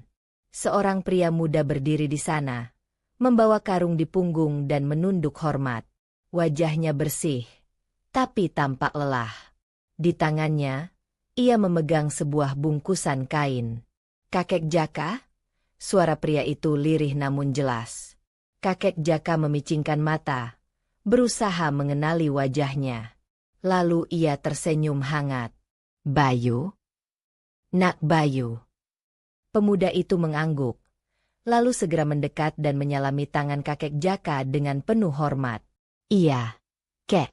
Saya kembali seperti janji saya dulu. Kakek Jaka tertawa kecil, suaranya bergetar. Astaga, Nak, aku pikir kau sudah melupakan tempat ini. Berapa lama waktu berlalu? Ya. 2 bulan, Kek, jawab Bayu. Saya kembali, bukan hanya karena rindu, tapi karena saya ingin membalas sedikit dari apa yang kakek lakukan untuk saya dulu. Ia lalu membuka bungkusan kainnya. Di dalamnya terdapat beras, garam, minyak kelapa, madu, dan beberapa buah kering. Semua ini saya bawa dari kota. Saya juga menaruh makanan di lembah bawah tadi. Saya pikir kakek mungkin sedang mencari daun atau akar di sana. Ternyata benar. Kakek Jaka tersenyum lebar. Jadi kau yang menaruh roti itu? Nah, aku sudah mengambil sebagian. Bayu tertawa lega. Syukurlah, Kek. Saya memang ingin kakek menemukannya. Malam itu, mereka makan bersama di depan perapian. Kakek Jaka tak berhenti bersyukur. Sementara Bayu tampak bahagia melihat senyum di wajah orang tua itu. Bagaimana kehidupanmu di kota, Nak? Tanya kakek Jaka sambil mengunyah pelan. Bayu menatap api, lalu menjawab dengan nada tenang. Lebih baik, Kek. Setelah pulang dari sini, saya berhenti dari pekerjaan lama yang membuat saya stres. Saya mulai membuka usaha kecil, dan, entah kenapa, semuanya berjalan lancar. Rasanya seperti hidup saya berubah sejak bertemu kakek. Kakek Jaka menatapnya lembut. Mungkin karena kau belajar menghargai hal-hal kecil. Alam ini mengajarkan bahwa yang sederhana pun bisa membawa bahagia. Bayu mengangguk. Saya sadar. Kek, dulu saya pikir uang dan prestasi adalah segalanya. Tapi setelah tersesat di hutan dan bertemu kakek, saya tahu yang paling penting itu ketenangan hati. Mereka terdiam lama, hanya suara api yang berderak memecah keheningan malam. Di luar, suara serangga terdengar nyaring. Udara dingin mulai merayap, tapi api cukup hangat untuk membuat tubuh mereka nyaman. Beberapa hari kemudian, Bayu memutuskan untuk tinggal sementara di goa membantu kakek Jaka. Ia memperbaiki atap ilalang yang bocor, menambal dinding goa dengan batu kecil, dan membuat rak sederhana dari batang bambu untuk menyimpan ramuan. Goa itu kini tampak lebih rapi dan hangat dari sebelumnya. Kakek Jaka sering memperhatikan Bayu diam-diam, dan di matanya, pemuda itu seperti anak sendiri. Setiap kali Bayu bekerja, wajahnya memancarkan ketulusan yang mengingatkan kakek Jaka pada masa muda anak laki-lakinya, yang kini entah di mana keberadaannya. Suatu sore, saat mereka duduk bersama di depan goa sambil menyeruput air jahe hangat, kakek Jaka berkata pelan, Nak Bayu, tahukah kau, sudah lama aku tak merasa ditemani seperti ini. Bayu menoleh, lalu tersenyum. Kalau begitu biar saya sering datang. Kek, mungkin tak selalu, tapi saya ingin kakek tahu, saya anggap kakek seperti ayah sendiri. Kata-kata itu membuat kakek Jaka menunduk. Air matanya menetes tanpa ia sadari. Terima kasih, Nak. Aku sudah lama tak mendengar kata-kata seperti itu. Bayu tak berkata apa-apa. Ia hanya menatap jauh ke arah lembah, di mana matahari mulai tenggelam perlahan, meninggalkan cahaya keemasan di langit. Malam berikutnya, ketika Bayu sedang tidur, kakek Jaka terbangun oleh suara aneh dari luar goa. Seperti ada sesuatu yang berdesis dan bergerak di semak. Ia bangkit, membawa tongkat dan keluar pelan-pelan. Ternyata, Seekor ular besar melata di dekat tumpukan kayu bakar. Binatang itu tampak gelisah, mungkin tersesat dari hutan bawah. Dengan tenang, kakek Jaka mendekat, menunduk, dan berbicara lirih seperti berbicara pada makhluk yang bisa mengerti. Pergilah, kawan. Tak ada yang akan menyakitimu di sini, tapi jangan juga menakuti orang yang tidur di dalam. Ajaibnya, ular itu berhenti bergerak. Ia menatap kakek Jaka sejenak, lalu perlahan berbalik arah dan melata menjauh ke hutan. Kakek Jaka tersenyum dan kembali masuk ke goa. Namun, langkahnya agak goyah malam itu. Ia duduk di dekat api dan merasakan dadanya sesak. Nafasnya berat, tapi ia tidak ingin membangunkan Bayu. Tubuh tua ini mungkin mulai lelah, gumamnya. Tapi aku senang sempat bertemu lagi dengannya. Keesokan paginya, ketika Bayu terbangun, ia melihat kakek Jaka duduk bersandar di dinding goa. Matanya terpejam, wajahnya tenang. Untuk sesaat, Bayu mengira kakek sedang tidur. Tapi ketika ia mendekat, hatinya tercekat. Kakek Jaka tak lagi bernapas. Di pangkuannya ada sehelai daun yang dilipat rapi, bukan tulisan, hanya selembar daun hijau muda yang di atasnya terdapat batu kecil berbentuk hati, alami, seolah dipahat oleh alam sendiri. Bayu menatapnya lama. Air matanya jatuh deras, tapi wajahnya tidak menampakkan kesedihan mendalam, melainkan ketenangan, karena ia tahu kakek Jaka pergi dengan damai. Ia menatap keluar goa, ke arah matahari yang baru terbit. Di langit, seekor burung putih melintas, sama seperti yang pernah diceritakan kakek dulu. Burung itu terbang tinggi, melingkar sekali di atas goa, lalu menghilang ke balik awan. Bayu tersenyum di antara air mata. Terima kasih, Kek, atas segalanya. Kau sudah menunjukkan apa arti hidup yang sebenarnya. Ia menatap ke dalam goa sekali lagi, lalu berjanji dalam hati. Setiap tahun, ia akan kembali ke tempat itu, membawa roti, air, dan doa. Dan sejak hari itu, di lembah sunyi di bawah Gunung Batu Rindu, selalu ada seseorang yang datang membawa makanan dan bunga liar, menaruhnya di depan goa, bukan untuk berziarah, tapi untuk mengingat seorang tua yang pernah mengajarkan bahwa keajaiban sejati datang dari hati yang ikhlas memberi, bukan dari tangan yang meminta. Malam turun perlahan di lereng goa Batu Rindu. Udara terasa lembut, membawa aroma tanah basah dan dedaunan yang baru saja tersentuh embun. Langit begitu cerah, seolah terbuka lebar untuk mempersilakan sinar bulan purnama menyinari bumi. Di bawah cahaya putih keperakan itu, suasana hening terasa begitu sakral, seperti waktu berhenti hanya untuk mendengarkan detak alam. Bayu duduk di depan goa, di tempat yang dulu menjadi kesukaan kakek Jaka. Api unggun kecil menyala pelan, menari lembut di tengah dingin malam. Sudah beberapa hari berlalu sejak kakek Jaka meninggalkan dunia dengan senyum damai di wajahnya. Namun entah mengapa, kehadirannya masih terasa begitu nyata.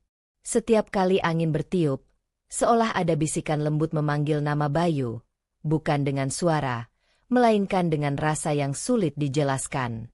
Kalau saja kakek masih ada, ucap Bayu pelan, menatap langit. Pasti malam ini kita duduk bersama, berbagi jahe hangat dan cerita-cerita lama.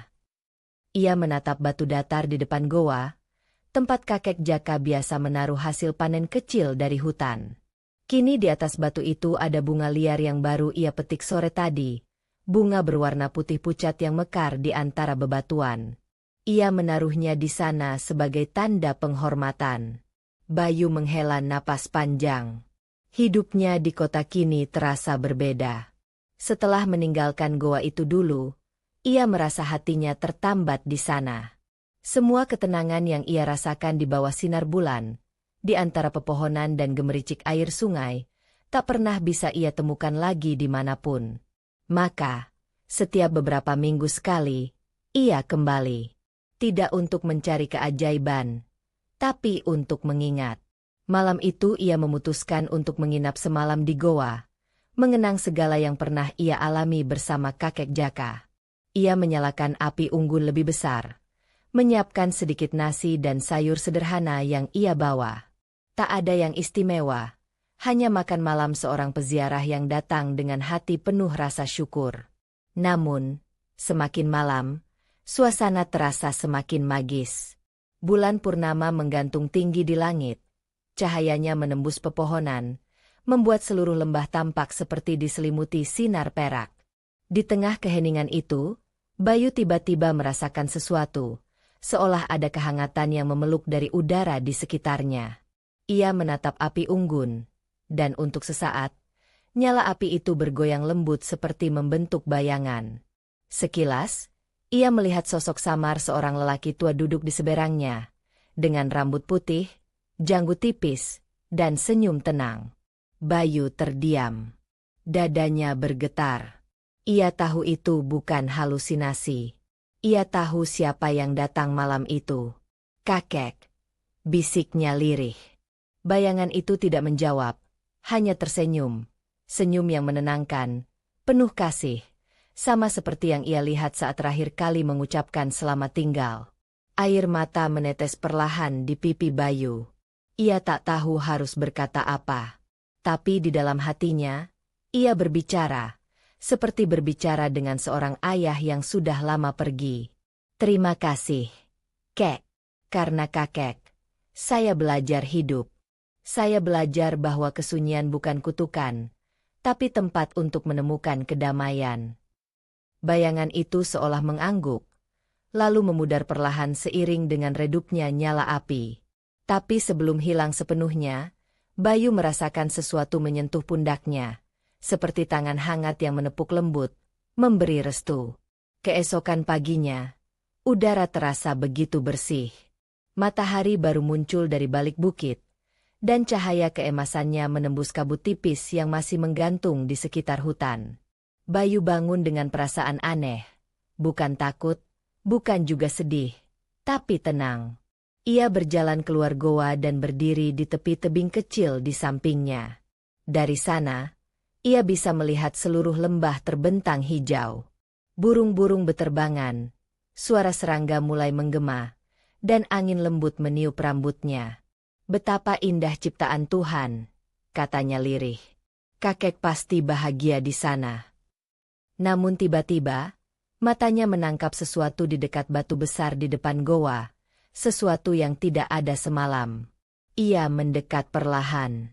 Di atas batu itu, tergeletak sehelai kain putih kecil yang terikat pada sebatang ranting. Kain itu bersih, seolah baru saja diletakkan seseorang. Bayu menatap sekeliling. Tak ada siapapun. Hanya dedaunan bergoyang dan suara angin lembut. Ia memungut kain itu, lalu memperhatikan bentuk simpulnya. Aneh, tapi juga indah. Simpulnya berbentuk lingkaran sempurna, seperti simbol keabadian. Ia menatap langit, lalu tersenyum. Baiklah, Kek, aku paham. Ini tanda bahwa kau masih menjagaku, kan? Ia menaruh kembali kain itu di atas batu, membiarkannya tertiup angin perlahan hingga terjatuh di rerumputan. Hari-hari berikutnya, Bayu memutuskan untuk membangun tempat kecil di dekat goa. Bukan rumah, hanya pondok kayu sederhana dengan atap daun kelapa dan dinding anyaman bambu. Ia ingin ada tempat berteduh bagi siapapun yang datang ke sana, entah pencari ketenangan, atau sekadar pendaki yang tersesat seperti dirinya dulu. Dalam proses membangunnya, beberapa warga desa yang pernah mendengar cerita tentang kakek Jaka datang membantu. Ada yang membawa kayu, ada yang membawa paku, ada pula yang sekadar memberi makanan. Tak ada yang meminta bayaran. Semua datang dengan hati ringan.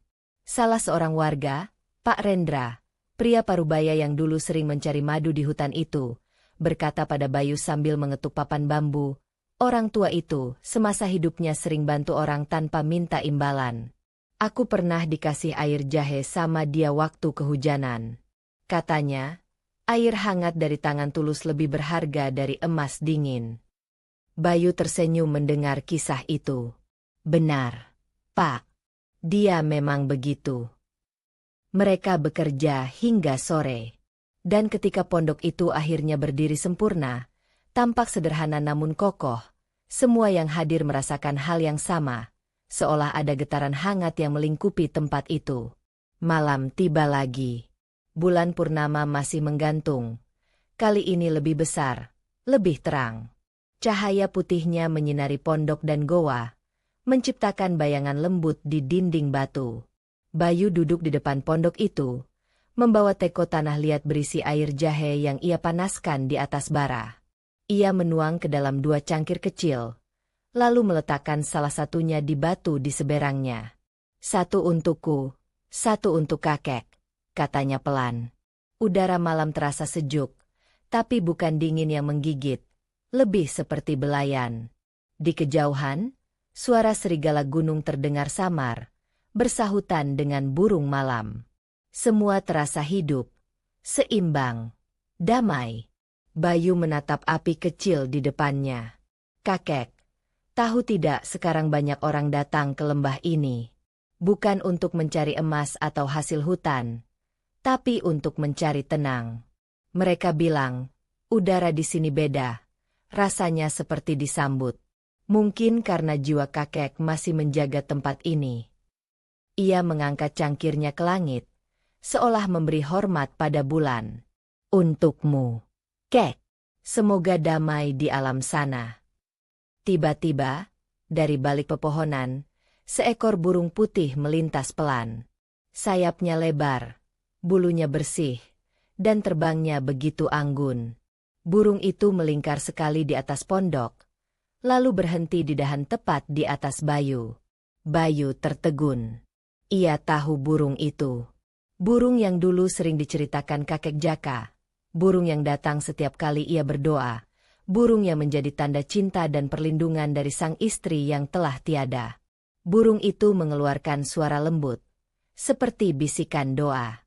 Lalu ia menundukkan kepala, seolah memberi salam, sebelum kembali terbang menembus cahaya bulan.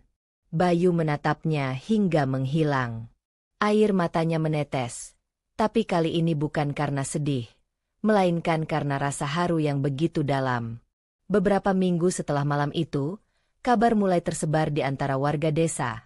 Lembah di sekitar Goa Batu Rindu kini menjadi tempat yang berbeda.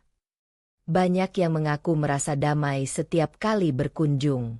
Beberapa orang tua datang hanya untuk duduk diam dan menenangkan diri. Anak-anak muda datang membawa bunga liar dan menaruhnya di depan goa. Tak ada upacara, tak ada ritual.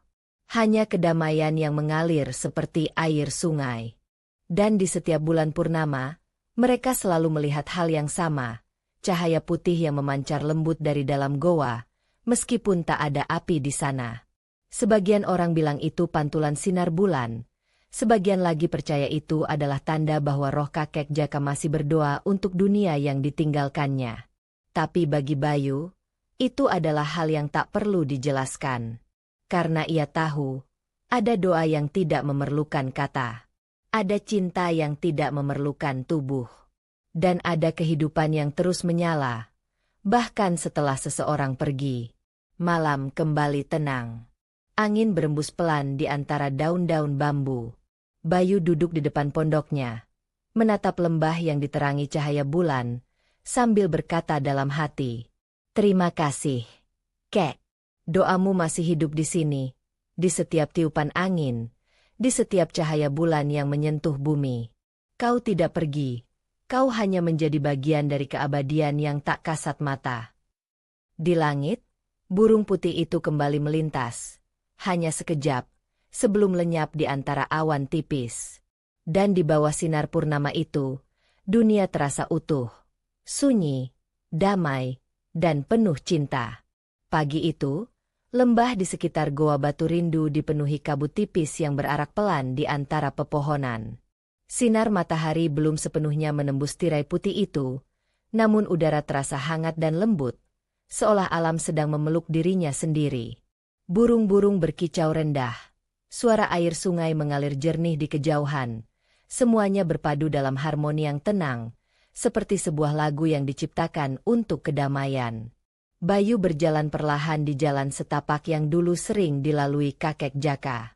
Langkahnya mantap, wajahnya tenang, namun ada cahaya kecil di matanya yang tak bisa disembunyikan.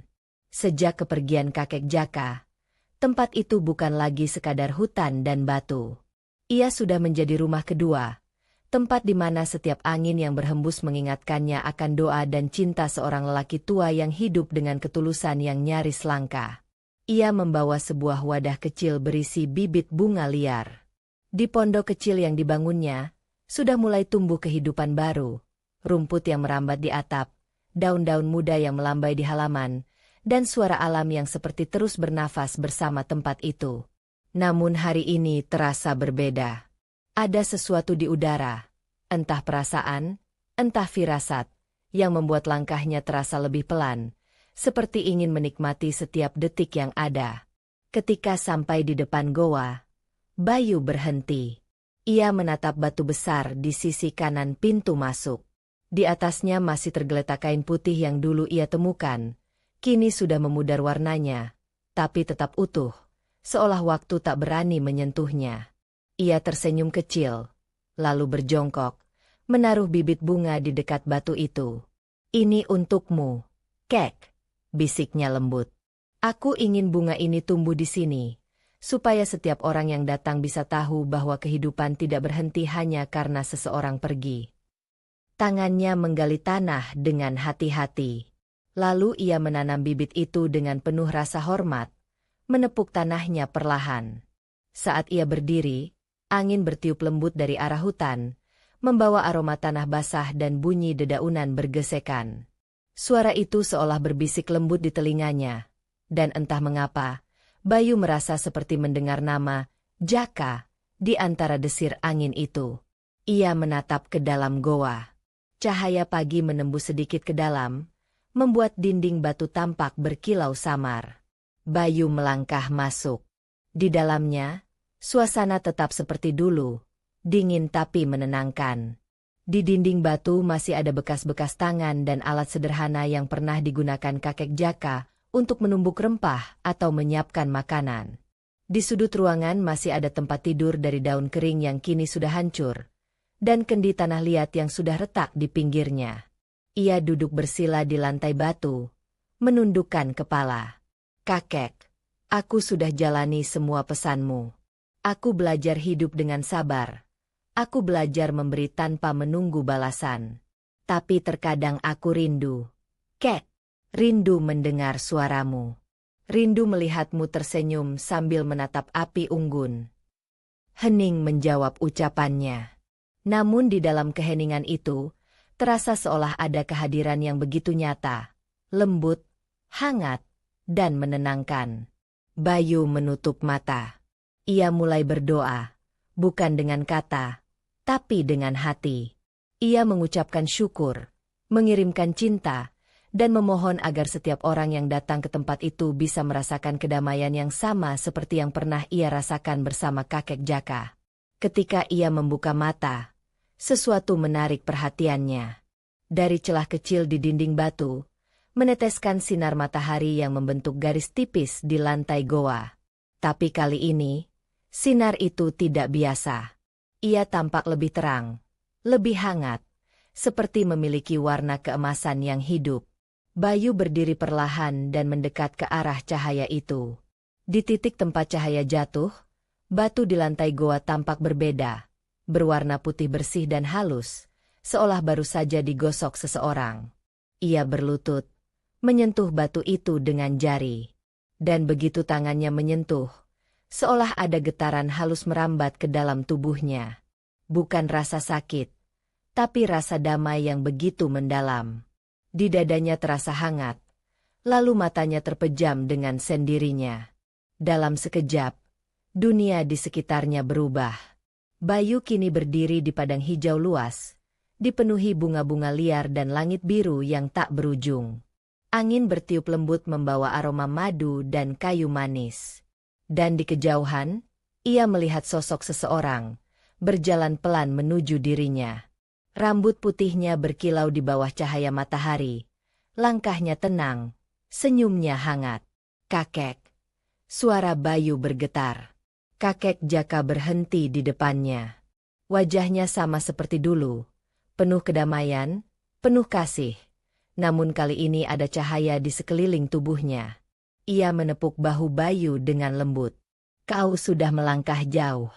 Nak, kau telah melanjutkan apa yang kakek mulai. Kau sudah belajar bahwa memberi bukan tentang seberapa banyak, tapi seberapa tulus. Bayu menunduk. Air matanya menetes tanpa bisa ditahan. Tapi aku belum sekuat kakek. Aku masih sering marah, masih sering kecewa. Kakek Jaka tersenyum. Kau manusia, Bayu. Yang penting, hatimu tetap berusaha untuk baik. Dunia ini tidak butuh orang sempurna, hanya butuh orang yang mau mencoba. Ia mengangkat tangannya, menunjuk ke arah bukit di kejauhan. Di sana tampak pondok kecil berdiri, sama persis dengan pondok yang dibangun Bayu di dunia nyata, namun di sekitarnya tumbuh ribuan bunga liar yang bermekaran. Setiap kebaikan yang kau tanam, Bayu, tumbuh menjadi cahaya di tempat seperti ini. Kau mungkin tidak melihatnya dengan mata, tapi alam melihat. Tuhan tahu. Bayu menatap pemandangan itu, dadanya terasa sesak oleh haru dan bahagia yang bersamaan. Apakah aku akan tetap bisa ke sini, Kek? Tanyanya. Kakek Jaka menepuk dadanya pelan.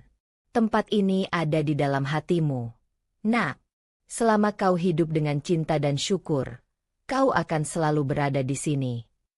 Bayu ingin menjawab, tapi cahaya di sekeliling mulai memudar. Angin berputar lembut. Bunga-bunga bergoyang seolah melambai perpisahan. Kakek Jaka tersenyum, mengangkat tangannya pelan, dan suara lembutnya terdengar terakhir kali. Teruslah menjadi cahaya, Bayu. Dan semuanya menghilang. Bayu tersentak. Ia kembali di dalam goa. Cahaya matahari yang menembus celah batu kini tampak biasa, tapi hatinya penuh kehangatan yang sulit dijelaskan. Ia menyeka air mata yang menetes di pipinya, lalu tersenyum. Ia tahu apa yang baru saja terjadi bukan mimpi. Itu adalah pertemuan, bukan dengan mata, tapi dengan jiwa. Ia keluar dari goa. Langit kini cerah sempurna. Kabut sudah sirna. Burung-burung beterbangan di udara. Suara alam mengalun seperti lagu pagi. Dan di tempat ia menanam bibit bunga tadi, tanahnya kini sudah merekah sedikit, memperlihatkan pucuk kecil berwarna hijau yang baru tumbuh. Bayu terdiam, menatapnya lama. Secepat itu tumbuh, gumamnya. Ia tersenyum. Ternyata doa bisa jadi pupuk juga. Ya, Kek. Hari itu ia duduk lama di depan goa, memandangi bunga kecil itu dengan perasaan damai. Setiap hembusan angin, setiap suara dedaunan, seperti membawa pesan yang sama, bahwa kehidupan akan selalu menemukan jalan untuk tumbuh, bahkan dari tanah yang keras sekalipun. Beberapa bulan kemudian, pondok di dekat goa sudah menjadi tempat singgah bagi banyak orang. Pendaki, petani, bahkan anak-anak desa sering datang membawa makanan dan menyalakan api unggun di depan pondok. Mereka berbagi cerita, tertawa, berdoa bersama. Tak ada yang tahu siapa yang memulai, tapi semua merasa seperti sedang melanjutkan sesuatu yang baik. Di antara mereka, bunga yang ditanam Bayu tumbuh subur dan mulai berkembang biak. Dari satu batang kecil, kini menjadi hamparan bunga putih yang memenuhi sekitar batu besar di depan goa. Ketika malam tiba dan bulan purnama naik, bunga-bunga itu memantulkan cahaya keperakan yang lembut, seperti ratusan lilin kecil yang berdoa. Bayu duduk di tengah bunga-bunga itu, menatap langit. Ia tahu kakek Jaka tidak benar-benar pergi. Ia hidup dalam setiap orang yang datang ke tempat itu dengan hati tulus. Ia hidup dalam setiap senyum, setiap tangan yang membantu, setiap doa yang diucapkan dalam kesunyian. Dan malam itu, ketika Bayu memejamkan mata, ia kembali mendengar suara lembut di telinganya. Teruslah menebar cahaya. Nak, dunia ini masih butuh orang yang percaya pada kebaikan. Bayu tersenyum, tanpa membuka mata. Baik, Kek. Aku janji. Bulan bersinar lebih terang malam itu. Angin berhenti sejenak, lalu berembus kembali dengan lembut, membawa keharuman bunga yang memenuhi udara. Di bawah sinar purnama itu, Goa Batu Rindu bukan lagi sekadar tempat. Ia telah menjadi rumah doa, tempat di mana kisah seorang kakek miskin dan penuh kasih berubah menjadi keabadian. Dan di tengah cahaya itu, sosok bayangan tua tampak berdiri sebentar di pintu goa, menatap lembah dengan senyum damai, sebelum akhirnya memudar bersama sinar bulan. Sahabat semua, dari kisah panjang perjalanan kakek Jaka kita belajar satu hal yang paling berharga, bahwa keajaiban tidak selalu datang dalam bentuk yang besar, tapi sering muncul dalam hal-hal kecil yang hanya bisa dirasakan oleh hati yang tulus. Kakek Jaka hidup sendiri di tengah goa, tanpa harta, tanpa sanak keluarga, tapi ia tidak pernah benar-benar sendiri. Karena setiap orang yang hidup dengan syukur, doa, dan kasih, sesungguhnya selalu ditemani oleh semesta.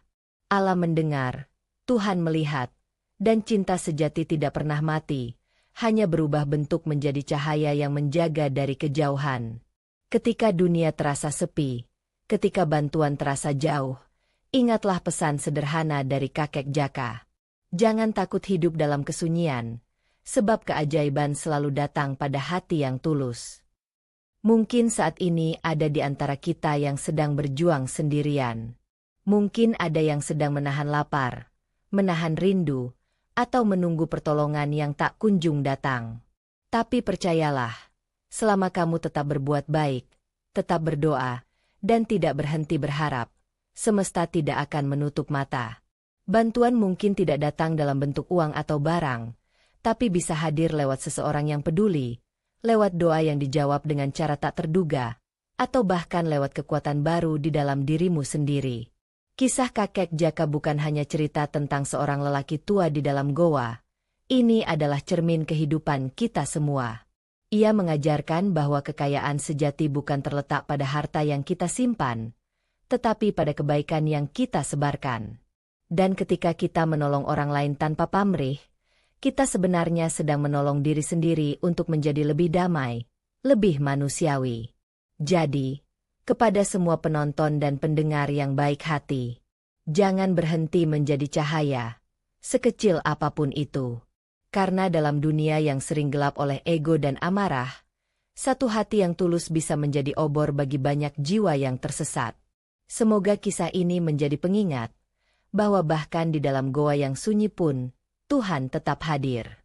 Bahwa dari kesepian bisa tumbuh kekuatan, dan dari air mata bisa lahir kedamaian. Terima kasih telah mengikuti perjalanan kakek Jaka di Goa Batu Rindu. Semoga setiap langkah kita di dunia ini selalu dipenuhi cinta, doa, dan keajaiban kecil yang membuat hidup ini tetap indah untuk dijalani. Sampai jumpa di kisah inspiratif berikutnya. Dari hati yang tulus. Salam hangat, damai, dan penuh kasih untuk kalian semua.